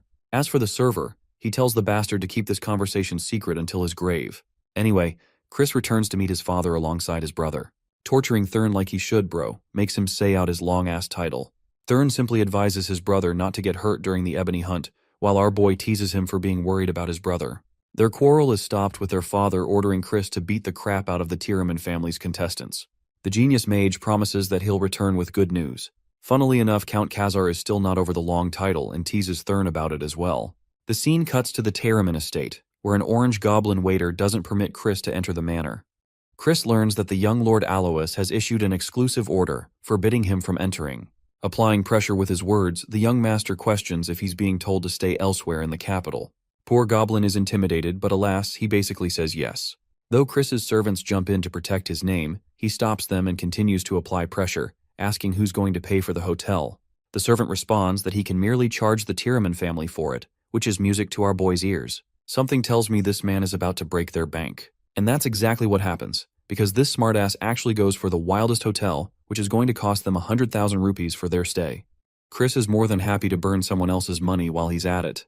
While they're discussing what to do next, the trunk opens with Marie popping out like a terrible surprise. Chris wasn't expecting this outcome and wonders what the hell's wrong with her. She ended up hiding in his luggage as his most loyal maid. Chris is clearly annoyed when all of a sudden, Alois the Third Prince roars at him for handing them a giant bill. Our boy treats him like a joke, despite Alois being the star of the Ebony Hunt for the year. Of course, Chris didn't just want to stay in any hotel, so he picked the nicest estate he could think of. He taunts Alois for being mad, especially when he's the one who issued that kind of order. Getting pissed, Alois unleashes a beast, ready to throw hands right here and now. This creature is actually the Tiraman-style beast, with an ability to control magic. Different from the taming techniques, this technique involved the usage of dark magic to control beasts through fear. Certain feelings are instilled within the creature, and the process is complex, requiring time to master. Regardless, Chris doesn't give a damn as he's more than happy to beat down the kitty cat. He asks Marie to whip out their own defense against a scary kitty like the one in front of them. In response, Chris prepares himself a damn staff, provoking Alois to come try him out. The enraged prince releases the intimidating creature to attack Chris. And I'm not gonna lie, he might have blocked that lunge just now, but that must have taken some serious balls to stand his ground. The creature actually knocks Chris aside, making him taunt the third prince for abusing numbers in a fight. He lays down a condition. The condition is simple. If he wins this battle, he's going to join the Ebony Hunt as a bodyguard, and not a drive man. Alois is too busy getting enraged. He mounts the creature and attempts to crush Chris in a single attack. The beast actually shatters the ground upon impact, but the human is nowhere to be found. Bro pops up from behind like a sneaky-ass ninja and beats the shit out of Alois with his wooden stick of destruction. After eating a good portion of his attacks, Alois gets even more agitated. However, this time, when the creature tries to charge up on him, it sees something. It is driven back by the intimidating fear of death looming over Chris, causing it to whimper away like a scaredy cat. Alois, now even more ashamed, doesn't know what's going on. The funny thing is, all Chris had to do was chalk up an illusion spell to fool the creature, but he thinks it works like a charm against silly creatures. The third prince refuses to bow down and conjures a second beast in its place. This time it's a horse. Chris is unafraid and lectures him on an interesting tidbit regarding punks. Then he lunges forth sharply, knocking his fucking ass out with a single strike. Chris completes his sentence, emphasizing that he isn't gonna wait the entire fucking chapter to end just to let his opponent whip out an ability. Bro really said this isn't Dragon Ball Z and you ain't Goku turning Super Saiyan 3. The indulgent young master is enjoying a gambling session shortly afterwards. Yeah, apparently this is his way of resting, which is quite the expensive rest if you ask me. The scoundrel merely wants to enjoy honoring his name. Marie is okay with him doing whatever the heck he wants, so long he doesn't drink. Poor guy has to deal with ginger ale instead of alcohol, which is arguably a tougher battle than the one he had earlier.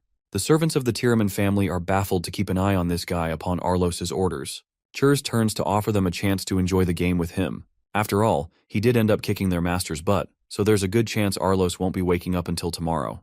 The offer seems tempting, but his servants are loyal to Arlos, so they decline him. Well, what ends up really happening is this guy getting fully knocked out after indulging a bit too much. Bro is so out cold that even the servants think they shouldn't worry about him anymore. They're just gonna file the report and check in for the day.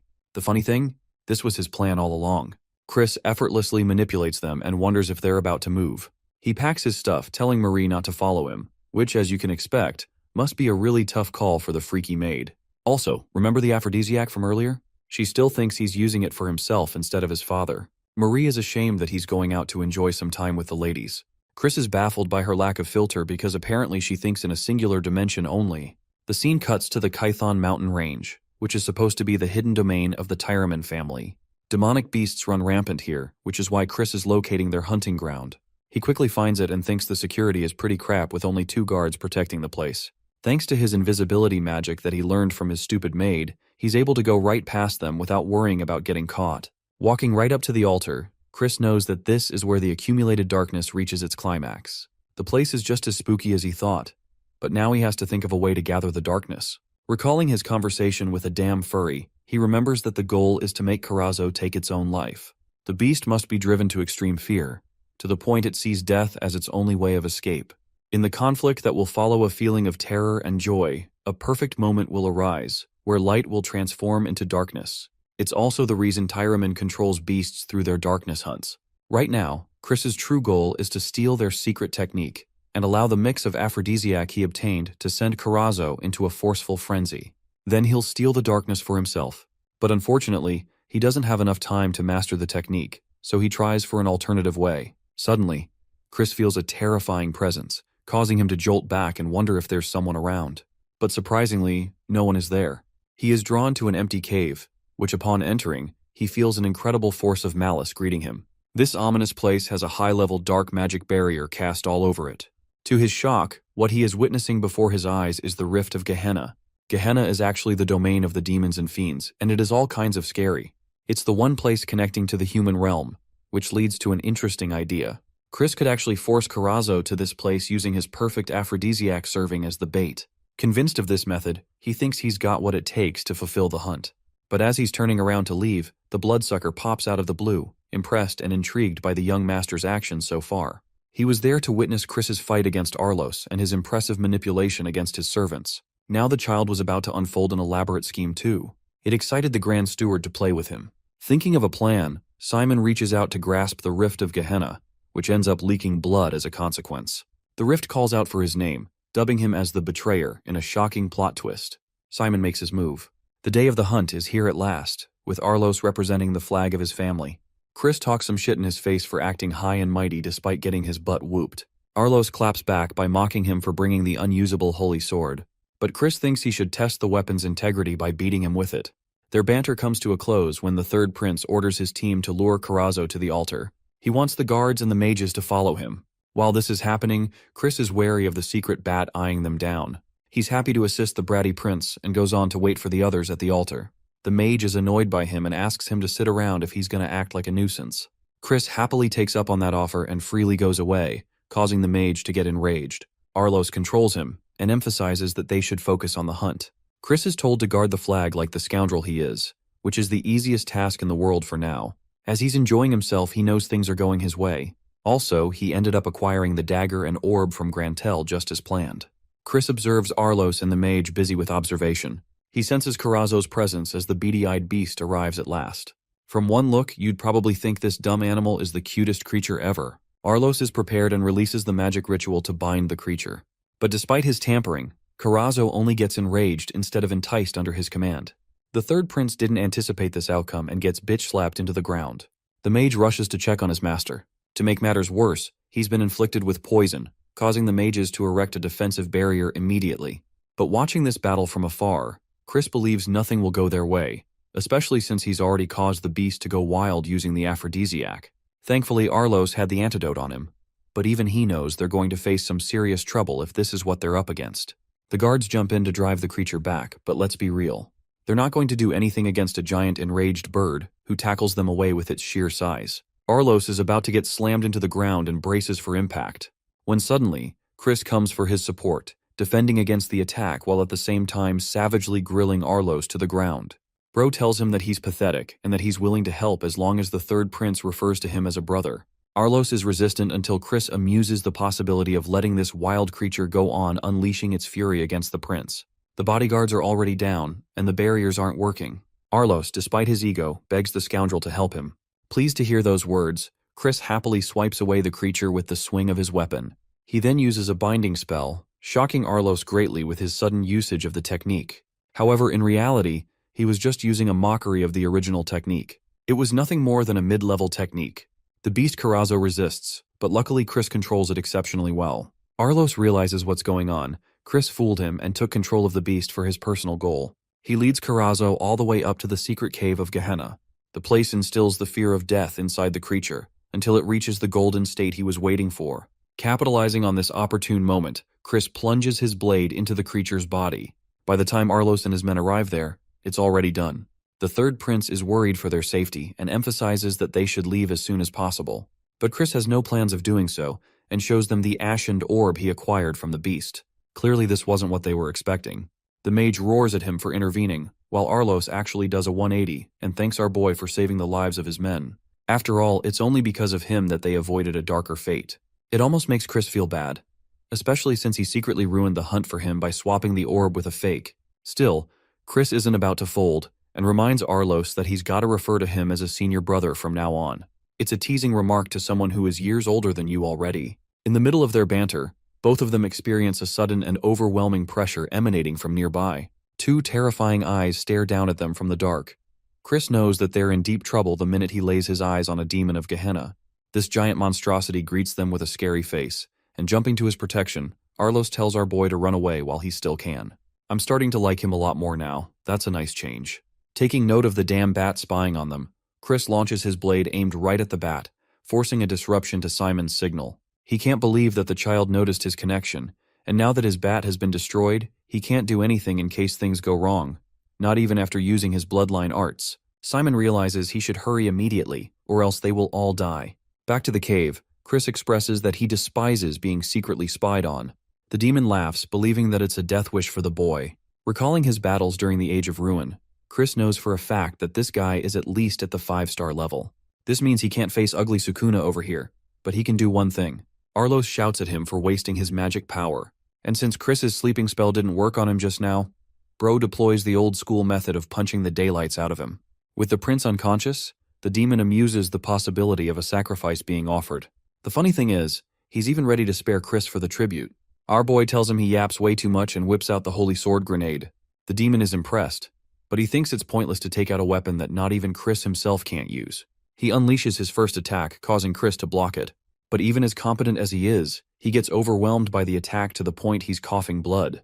Things are looking really bad, and the considerate demon offers the boy a second chance to sacrifice his companions. But nah, this guy is a born savage and plans to keep it that way as he spits in the demon's face. It's the closest fuck you without using any words. Chris frees himself and deploys the usage of the ebony he obtained, coating his blade in golden light. The demon of Gehenna is shocked that he's able to control the light despite being a creature of the dark. Chris is happy that he's got the demon shivering already. The demon forces a powerful attack to annihilate Chris from where he stands. In response, our boy unleashes a powerful swing of his blade, cutting right past the sphere of dark and severing the demon's body. But even after expending this much power, Chris understands that his body is not yet ready to control it yet. He faints shortly afterward, recalling the move he used in his previous life. The Dead Sea Flash, the move he used just now, is an ability inspired by the singular ray of light that rests above the Dead Sea. And despite using such a technique, his friend wasn't worthy of House Meyer. But he strongly believed in Chris's potential, believing that he would become the light to save their world. Now that's the definition of a true homie's confidence in you. Observing the boy's performance, Mafina, a higher being of the dark and the first seat of the 7 circles of Gehenna, intriguingly watches over him. Back at the estate, our boy finally wakes up after being unconscious for 2 days straight. His body feels cranky but okay. Luckily, the darkness he obtained is with him. He recalls hearing Mafina's voice right before he fainted, realizing he's getting himself into more trouble than he thought. In this world, the demons who were promising with their talents were often noticed by the high-ranking devils, who nurtured their growth with their blessings. But that's just a crappy way for the losers who simply cannot grow on their own, or at least that's what our protagonist believes. Also, he thinks Mafina can't be that high up if she's from the 7th Circles party. In any case, Count Tyraman, who looks like a Chad unlike his son, mind you, personally comes to greet the boy. Chris gets up to greet the Lord properly, but he's told to rest. He tells him about the investigation team that was sent the other day. Their investigations revealed the tampering of some outside mage, but lucky for them, the demon was called back at the end. Still, they were lucky they weren't wiped out at that moment. Interestingly, Chris notes that they have yet to find out that he was the one who took down the demon, which is fair, since no one would ever believe that. Tyraman admits that he owes the child an apology, mistreating him as a scoundrel upon his first visit. Secondly, he owes the kid a thank you and declares him a benefactor to their house. Chris plays it off coolly, acting as if he was acting right out of duty and for the sake of the greater good. Though he's gaslighting him, he personally feels bad. Tyraman is moved by his words and even offers to carry out the boy's favors if he needs something. Refusing to let this chance go, the boy requests Lord Tyraman to reconcile with House Khazar. It's quite the shocking request, but it's better for the two houses to cooperate with each other instead of opposing them. He wants to be rivals with the prince and assures a healthy competition to come, a relationship with many promising aspects. Lord Tyraman reflects for a moment, but Chris continues to hammer down his persuasion, recalling how their families only got into bad terms because of the main house scheming them against each other. Also, if the branch families ended up uniting, it would pose a clear threat to the main family, which is why this is their method of exercising control. Lord Tyraman wonders if the boy is requesting a rebellion against the main family, which would be dangerous coming from a kid. Chris quickly denies that, and explains that they should simply behave more than just pawns on the board. Lord Tyraman likes the boy for his deep analysis, while Chris wonders if he'd be willing to fulfill his request. Giving in, the man promises to contact Count Khazar for a chance of reconciliation. Things are going just as planned. Chris hopes to acquire more allies and eventually contest the Age of Ruin with a strong alliance. Lord Tyraman also smacks his son for staying all quiet in this pivotal moment. Arlos actually hands him the ashen shard for his deeds. He remembers being unconscious, and held onto the shard for Chris when he woke up. Chris teases him for being grateful, and takes advantage of Arlos's ego. The scene causes his father to let out a laugh, presenting a gift from his side as well. It's a summoning stone that can be used to beast up to the Tier 4 level. It's no joke, Chris even mentions it as a super rare item. Tyraman also intends to make a report to the Dark Ceremony to vouch for the boy's participation. Things are going swimmingly well for the protagonist, who got everything he wanted. Both the father and son leave his room so he can rest. Finally, Chris turns his attention to the one spying on him and asks him to come out. The bloodsucker, Simon, happily makes his presence known, shocked that the boy noticed him even when Lord Tyraman could not. The chief steward of the Dark Mage clan has been meaning to exchange pleasantries with him. He's one of Lord Noga's top men. Chris suddenly remembers that this bastard is the master of the Blood Shadow Corps. Let's talk about the Blood Shadow Corps for a moment. It's a maddened group of individuals who commit slaughter and terrorism without caring for consequences. These guys don't care if their enemies are the Empire or the Light faction. And their leader? He's an 8-star level demon who cracked into the 9-star level by the Age of Ruin event, becoming the 10th Demon King with his might. This same dude is the reason for their close encounters with death. As for Simon, he just so happens to be the legitimate blood son of the Demon King. Simon is impressed by the young master's performance so far, and even reveals his knowledge of Chris wiping out a demon on his own. The revelation is shocking, because he clearly killed the surveillance bat, and even then this dude ended up knowing about what went down. Chris tries to feign ignorance, but the sharp steward isn't ready to let him fuck around. He remembers visiting the cave where not even a single trace of the demon was left. This meant that reverse summoning hadn't been used, and it was Chris who dealt the final blow. Now, the only question left is how. How was he able to wipe the demon from existence? Also, the steward makes it very clear he'll report this conversation to his master. Biting back, Chris expresses that he isn't planning on exposing his trump card.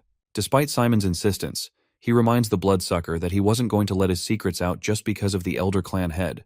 Observing this side of him, Simon assesses that this boy is like a beast who likes to hide his claws until the end. He finds him even more amusing now. Even more, Chris catches him with his words. You see, there's just no way to tell the difference between erasure and reverse summoning, which is why Tyraman couldn't tell either. But Simon, for some reason, was so adamant in his certainty and use of full erasure. Chris wonders why. Chris finally drops the bombshell against the aggressor, revealing that it was Simon who summoned the demon in the first place, and he mused the possibility of reporting the truth of the incident to Lord Noga. After all, the incident did put multiple noble families to be placed in harm. Realizing he's cornered, Simon assumes full responsibility, but Chris is fine with not reporting the truth, because he's playing the long game of keeping the chief steward in debt. The bloodsucker sharply notes that he's making a deal, and gleefully admits that he's done an act of mercy. He vanishes, hoping to meet him again. Though he left, Chris understands that this guy is one of the main variables for the Age of Ruin event. That means he's got to have a good relationship with him, so that he bears the capacity to alter the dark future to come. I don't know about you guys, but I'm really loving the main character's actions to fulfill his future plans. Every action is intentional. Marie is finished with their preparations to head back to the main estate. He's surprised to see Alois greeting them to ask if they were about to leave. Policing his title, Chris reminds him to use the word he gave him, despite being 2 years younger than the third prince. Anyway, Alois actually came here with a warning. He remembers Chris dubbing them as family, so he thinks it's only right to share this information. Alois tells him to be wary of Lowen's schemes, as he was the main opposing force against his participation in the ceremony, especially since Chris is just a 2-star mage. Then there's the fact that the main family possesses the best elixirs and the strongest techniques, as well as the blessings from demons. In short, Chris is going to be destroyed at their hands if he's not careful. But the confident genius offers a warning to Alois instead, insisting that he does not participate in the upcoming ceremony for his own good. This puts Alois in a state of rage, because he realizes this scoundrel wants to hoard the dark magic for himself. Also, Chris declares that he's going to crush his opponent, no matter who stands before him in the dark ceremony. And that's about it for their discussion as he tells Marie to move, once again repeating his warning to Alois. Having reached the house of Count Khazar, Thurn is shocked that his brother left for his training shortly after his return. Apparently he wants to be left alone until the dark ceremony ritual. Thurn ends up chasing after his brother, funnily still addressing him by that long-ass title. He wants to duel him to uphold the promise, while Chris is rather impressed by his brother's steady growth to reach the mid-2-star level.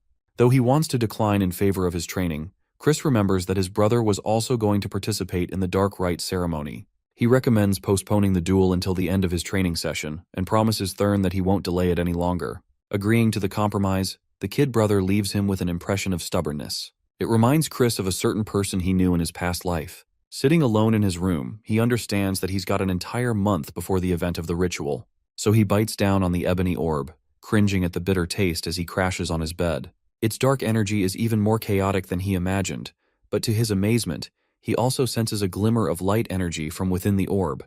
He wonders if the Karazo beast's emotions made an impression on the orb, and also realizes why the demons have a hard time absorbing the ebony orb. Still, that didn't matter to him, as long as he could become one with the light force. Normally, demons wasted this kind of energy, but he wasn't planning on letting an important resource go to waste. At last, he absorbs all of it into his light core, the power changing him to his very senses. Chris closes his eyes shut, implying the completion of the process. The scene cuts away Lady Idaline, who is handed a report of the Ebony Hunt's investigation by her servant. She's been keeping an eye on Chris, who apparently survived an encounter with a demon during the hunting event. Half a month later, since Christian got back from the Tiramin debacle, Thurn stormed his big brother's room for their promised duel day. As soon as Lil Bro entered, he noticed a significant change in his brother's aura. Christian was quite amused that young Thurn came first thing in the morning for a quick pummeling. Lil Bro was speechless. Christian's dominating presence is leagues beyond what it was just half a month ago. His word is his bond since Thurn is so desperate for a beating. That wish shall be Christian's command. But they'll only duel if Thurn agrees to give up on the upcoming scared Dark Rite upon losing. The Rite is a brutal competition. Weaklings should just stay out of it. Incensed at being called a weakling, Thurn drew his blade. Since Lil Bro is blind to brotherly concern, Christian will just pound the lesson into him until he learns. Thurn charged forth with full confidence, only to get beaten so badly that he ended up bedridden. According to the healers, he will need bed rest for half a month, effectively ruling out this year's Rite.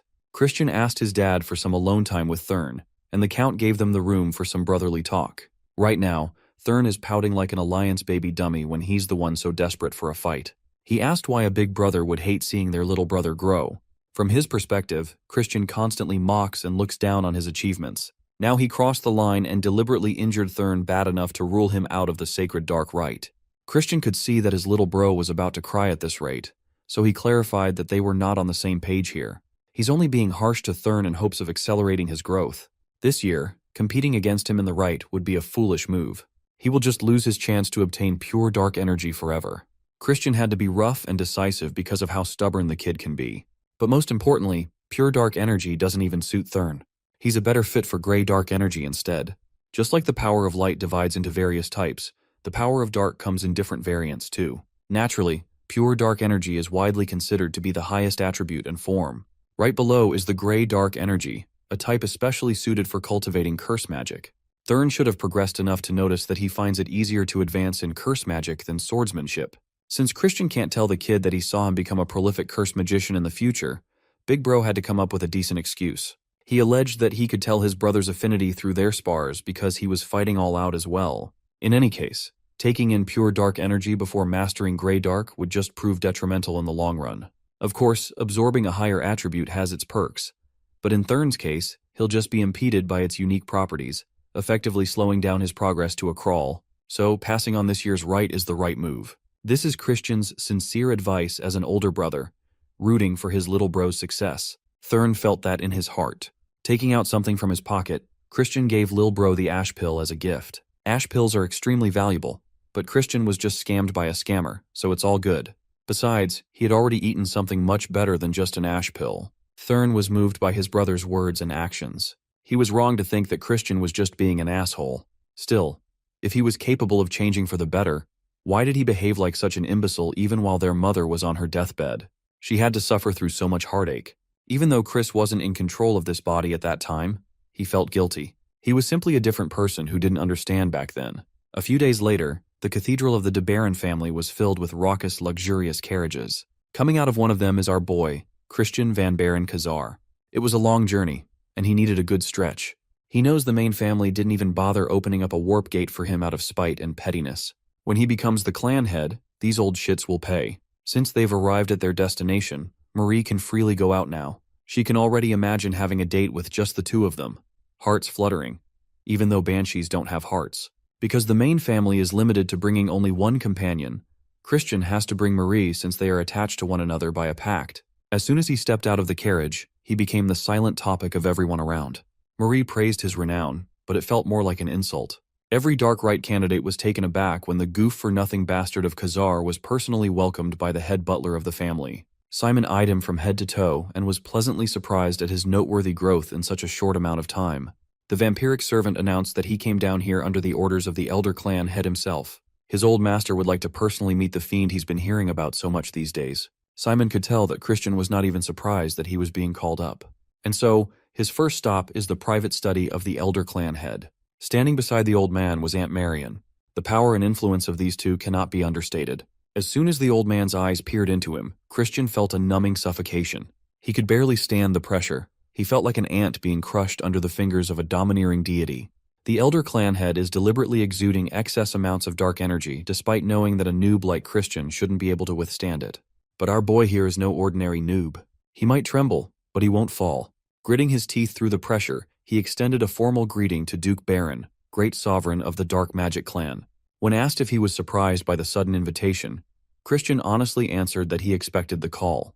He knows that the higher-ups won't be able to ignore a new rising star on the come-up. The elder clan head liked his answer. Neither Marion nor Simon couldn't hold back singing the young man's praises. But the old head himself isn't quite convinced just yet. In his old-ass age, he believes that only time will tell whether a great seed will wither or grow. Who knows? Christian could just be a sapling that wanes as soon as he sprouts above ground. He did not refute the old man's take on managing expectations for the new generation. But he added that he could become a sapling that surpasses every prospect, growing into a great tree. Perhaps he's an abnormality that can even overshadow the greatest of trees. At the very least, he guarantees that the old man won't be disappointed.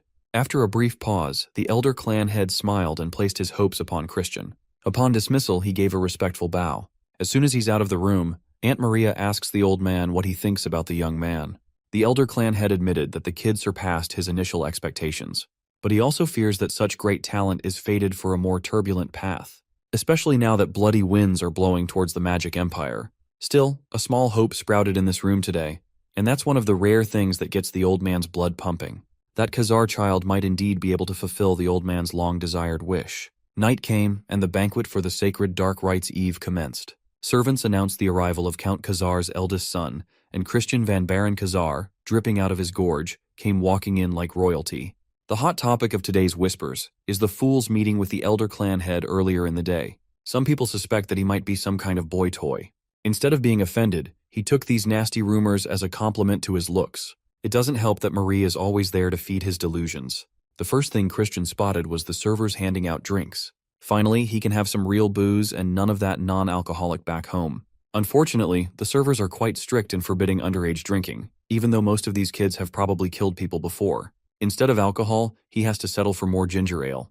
What's the point of living with friends if they're all killjoys and sticklers for rules? Christian is in misery. Everyone's attention was snatched by the arrival of the next batch of guests, the young lords and ladies of the clan. As soon as the gates opened, an air of nobility graced the room. 4 people dressed in ornate fabrics made the entire banquet hall stop and stare in awe. Leading the pack is Eshid de Baron, the second young lord. Following is Julianne de Baron, the first young lady. Next is Jupian de Baron, the second young lady.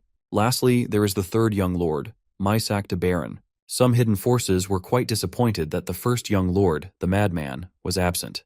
Christian is focused on what Eshid will say to him, the victim of his little game and the one who sullied his reputation in court. Eshid said the worst thing he could possibly say was nothing. He just walked past Christian as if he had not even registered in his field of vision. The bastard didn't even breathe in his direction. That just proves that one of the leading succession candidates sees him as someone no better than a bug. When first young lady Julianne walked past Christian, he found his stare lingering for a long time. Aunt Marion once cryptically warned him about this woman, but he didn't sense anything particularly out of the ordinary with her. He'll just figure out her deal later. He's done enough recon on the competition for today. Just as he was about to walk back to his accommodation to prepare for the long day tomorrow, a butler approached him. He introduced himself as Four, a summoner working for young Master Loin. Hearing that name soured Christian's expression. When he asked what's up, the butler had the nerve to imply that someone unworthy of participating in tomorrow's sacred dark rite snuck in. He allegedly worries that an underqualified participant might cause an unnecessary accident for others, sullying the name of the Great Dark Clan. It's obvious that this old far is implying that Christian is underqualified trash. When confronted, 4 did not even deny it. Standing behind him on a balcony was his young master, a curly-headed imbecile trying to elicit a reaction. Christian disapproves of this bullying method. He believes that assholes should at least step up and do the dirty work themselves. Nevertheless, he'll just give the kid a heart-to-heart tomorrow during the rite. For now, he'll go out of his way to have some fun with this daring summoner. Without drawing a weapon, he taunted 4 to show his party tricks he calls summoning. He doesn't even need to use a stick to face some dumbass like this guy. As tensions rose, people around the banquet hall started paying attention. The commotion even made the first young lady smile in a strange way for some reason. Just a few seconds later, the guests were flabbergasted by the incredulous display in front of them. 4 is on his knees, desperately trying to protect himself from evil spirits ganging up on him. Meanwhile, Christian is using one of the spirits as a chair and 2 more as his willing servants. Everyone was dumbfounded. They've never seen anything like it before. The summoner, 4, initiated combat by summoning his evil spirits without warning. Instead of tearing the target apart, they turned on their summoner with Christian's single gesture. He gained control so fast that it looked like he used a cheat code. He even sensed young Master Loin's will trying to interfere, but it wasn't that big of a deal. The curly-headed bastard looked like he was about to explode from embarrassment. It's simply unbecoming of a direct heir to the clan.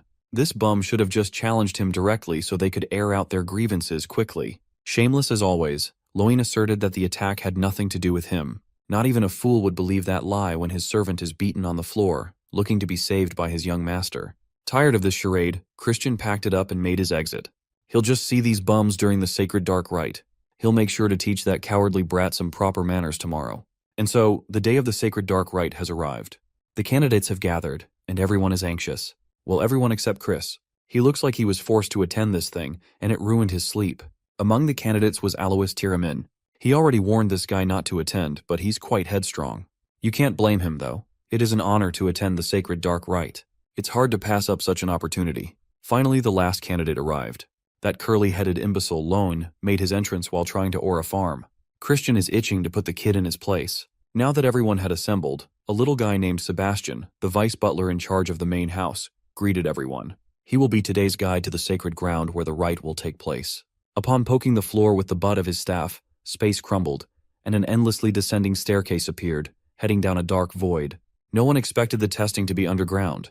In truth, this is simply an illusory art that materializes imaginary space. Christian was the only one who noticed. Sebastian wordlessly descended the stairs as if he were taking a casual stroll.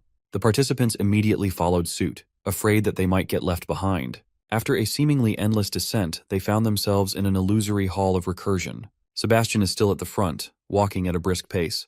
The participants following him are giving it their all, but most of them are quickly approaching the limit of their stamina. The underground terrain was bizarre. They had to scale steep slopes and walk through winding paths. Even Loin, widely believed to be the frontrunner, is struggling. To make things worse, Sebastian, the hunter-ex-hunter examiner, looks like he can keep going at this forever. Upping the stakes, he informed the participants that the ground would not support those who lag behind. Immediately, 2 of the participants at the last fell to nothingness as the ground collapsed. The other exhausted and fearful representatives of their families didn't have the time to think about what just happened as Sebastian kicked the speed up to another notch. Instead of a brisk jog, he went on a full-on sprint with his little legs. Moments later, the number of people that can still keep up continued to diminish. Loan looked behind him and scoffed at the unworthy pests who couldn't hang with the big boys. He was then jump-scared at the sight of the handsome devil, Christian Khazar, locked in on the track. The monster is not even sweating when all of his peers are running on will alone at this point. Now that they're at the home stretch, he decided to mess with Lone a little bit, taunting him for being an all-bark, no-bite dog panting for breath. As a direct heir, Lone should be performing at a higher level than he is doing right now. They fed him with a bunch of resources from a young age after all. In Christian's eyes, every single one of these kids is a fool who's making their bodies needlessly suffer for not using their brains. Earnestly running inside an illusory space is the stupidest thing you can do. While everyone's doing deadly cardio, Chris's stamina is not even slightly depleted. All he did was twist one spell, and he's practically invincible in this place. Sebastian took note of the only participant who saw through the crux of this culling process. It seems like some higher-ups have already clued him in about the young master of the Khazar family. Finally, the 4 remaining survivors reached the end of the track. 3 of them gasp for air while Chris chills like a villain. Alois can't fathom how one can be unscathed after that hellish march. To mess with him, Chris advised Alois to simply train his body more. Suddenly, a dancing light and an unsettling voice demanded everyone's attention. The voice expounded that this scary ground contains the purest of dark energy. Thus, it's aptly called the sacred darkness. The light took the form of an unsettling woman that some of you would call Mommy in a heartbeat. She is Ryu, manager of the sacred ground. Today, the young masters and mistresses will be attempting to obtain the great pure darkness, just like the third-ranked Demon King, the Dark Destroyer, progenitor of the Dark Magic Clan, once did. Raising her hand, Ryu drew winding lines of light on the floor. Since there is not enough darkness for a four-way share, their worthiness will be tested by the demon beasts waiting in each separate pathway. Simply put, they must traverse a random path, and whoever arrives first can claim the ultimate prize. If that's the case, unforeseen mishaps could occur between competitors during the rite. Ryu explained that conflicts are not grounds for disqualification. Since everyone will be taking a different path, chances of a clash are slim to none. But on the off chance that a fight does arise, a full-on brawl is discouraged, for the more time they waste bickering, the better it will serve the other competitors. Ryu's final advice for success is to focus on one's own safety. After a count of 5, she wished them good fortune and signaled the start of the race. Sebastian turned to his coworker to try betting some blood juice on who'd win, but Ryu wasn't interested. She's already gone. The seemingly unshakable vice butler was incensed. In one of the pathways, Lone Van Baron eventually encountered his first beast horde. It was a pack of flame-spitting, four-eyed wolves. They howled and lunged at the curly-headed freak. Coating his hand with dark energy, he faced the pack head-on. In just a few seconds, he unleashed a chain of moves that targeted each wolf's fatal spot, killing each one in a single hit. He correctly gauged that these pups are low-ranking 2-star magic creatures at best. They're practically cannon fodder against an upper 2-star fiend like Loin. Currently, he's more interested in imagining Christian having a hard time on the path he took. According to the rules, each path is supposed to have the same distance and trials laid out for fairness' sake. However, the curly-headed freak bribed a mage to fill Christian's path with some stronger demon beasts. The bastard of Khazar will surely come across some deadly foes, and his tragic fate will look like an accident. Since any death that occurs during the sacred dark rite is ruled out as an unavoidable casualty, Loin's plan should be ironclad. A few minutes later, Lone arrived at the door of the sacred ground. Seeing that no one was around, he celebrated his win. He failed to notice someone else standing near the door. Christian had been lounging in this spot for a while now. He's been waiting for Loin's slow ass to arrive to the point of boredom. Knowing that his plan should have worked, Lone was confused. He accidentally blurted out that Christian's path should have been crawling with much stronger monsters. Loin really is just a stupid kid who can't even keep his plot a secret. Christian suspected some sort of tampering at the level of difficulty in his trial, so it's nice to hear some confirmation from the culprit. Loin tried to act all high and mighty like he always did as a main family member, but that shit won't work here. He cried that clashing with competitors during the rite is taboo while charging his fists with dark energy. Trying to play dirty, he lunged forward, trying to knock Christian out with a haymaker. Christian leaned backward, making the punch go wide. Keeping his eyes open, he studied the prick's magic combat art. He assessed that it's a combat technique that explodes potent magic power at extremely close range. It can also be used to snap an opponent's joints. Following the first missed attack, Lone started throwing random punches at breakneck speeds. He is pushing his attack rate to the limits, but Christian is an expert at acting like a slippery rat. Finally, the bastard of Khazar seemingly dropped his guard, and an opening presented itself. Being the amateur that he is, Loin bit. As he closed in, Christian took delight in talking trash. Loin was easily baited by a false opening, leading to a quick arm grab. Quickly shifting the arrogant young master's momentum against himself, Christian applied increasing pressure on the arm. With a smile, he warned Loin to suppress his cry as best as he could, for the next few minutes were about to be hellish agony. The pressure on the arm lock steadily increased until the sound of joints snapping echoed. In front of the dark, sacred ground, a guttural scream of agony bellowed. A few hours later, the last of the final 4 arrived panting, exhausted from the waves upon waves of monsters he had to clear. It was none other than Alois. Much to his surprise, he found Christian casually waving at him at the finish line. Lying unconscious on his feet were the other survivors. Christian was quite annoyed that Alois was so ass that he had to wait for so long. Since they are acquainted with one another, he gives the kid a choice to faint on his own, or if he needs a little help. Quickly realizing what was happening, Alois gathered dark energy in his palms, ready to defend himself. Since they last met, he hasn't been sitting on his ass and doing nothing. He improved too. Unfortunately for him, no amount of training could bridge the gap between a god and an ant. Leaving his victims here for the elders to find should be fine. 5 years from now, The first great war against the Alliance will inevitably break out. By that time, Christian needs to have the Dark Magic clan within his grasp. To do that, he must be greedy. He cannot share even an ounce of sacred darkness with anyone. Now that the competition has been taken care of, it's time to claim the prize. It is time to take possession of the fabled sacred darkness. The power that grants a fiend the possibility of becoming a true transcendent is right behind this door. Back in his youth, the elder clan head was known as a genius who absorbed 80% of the sacred darkness. He went on to become one of the strongest life forms even in the age of demon monarchs. On the other hand, the Dark Destroyer, the progenitor of the clan, absorbed more than 90% of pure dark energy and became the Demon King. Logic dictates that absorbing 100% of this stuff should push Christian above those legends. If he can tame this globe of pure darkness, he will have the potential to exceed even the Demon Emperor.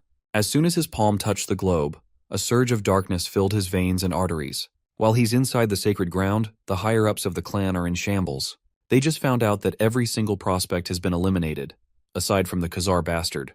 Even young Master Loin is beaten within an inch of his life. It's a disaster. Of course, the old bats immediately jumped to the conclusion that Christian must have used a trick or a banned magic tool and demanded a thorough investigation. Before things got out of hand, the second young lady, Jupian de Baron, spoke up. She believes that the cheating bastard won't be able to enter the sacred ground anyway. Given that he hasn't got out for 2 whole days, it must mean that he's already dead. They refuse to believe that the guy could absorb an exorbitant quantity of sacred darkness non-stop. Even the elder clan head ran into an upper limit back in his days. They can't see a world where Christian could do better. Once the sacred ground is done with him, there won't even be a corpse left. In truth, Jupian is seething in anger right now. On the off chance that Christian is still alive, she intends to kill him herself. You see, when her father died during his battle against the Alliance, Luan and Jupian were adopted by their uncle, Viscount Langham. The siblings' footing within the clan is already shaky. Now that Lone failed to receive sacred darkness, it is bound to become shakier. No one will support her little brother as a serious succession candidate anymore. Jupian will make sure that the bastard of Khazar pays for this indignity. She crazy. Even the clan servants are talking about the good-for-nothing stuck inside the sacred grounds. The consensus is that he's already dead, punished for being greedy and not knowing his place. His maid, the Banshee, has been waiting for her master without rest. The servants joke that the ghost of the master was bound to meet the ghostly maid soon. Annoyed by their rude chatter, Marie nearly beheaded one of the servants. While her heart is restless as she waits for the young master, she won't tolerate nosy bitches disparaging his name. If she hears any more of that bullshit, Marie threatens to turn them into ghost puppets. In truth, Marie just wants to see her master's face again. A man who makes a maiden wait is not cool at all. Speaking of the man subject to speculation in the outside world, Christian is currently floating in an unending void of darkness that chokes the breath from his throat. He just reached the 70% mark of absorption. The process turned out to be a lot harder than he expected, but he's determined to endure it no matter what.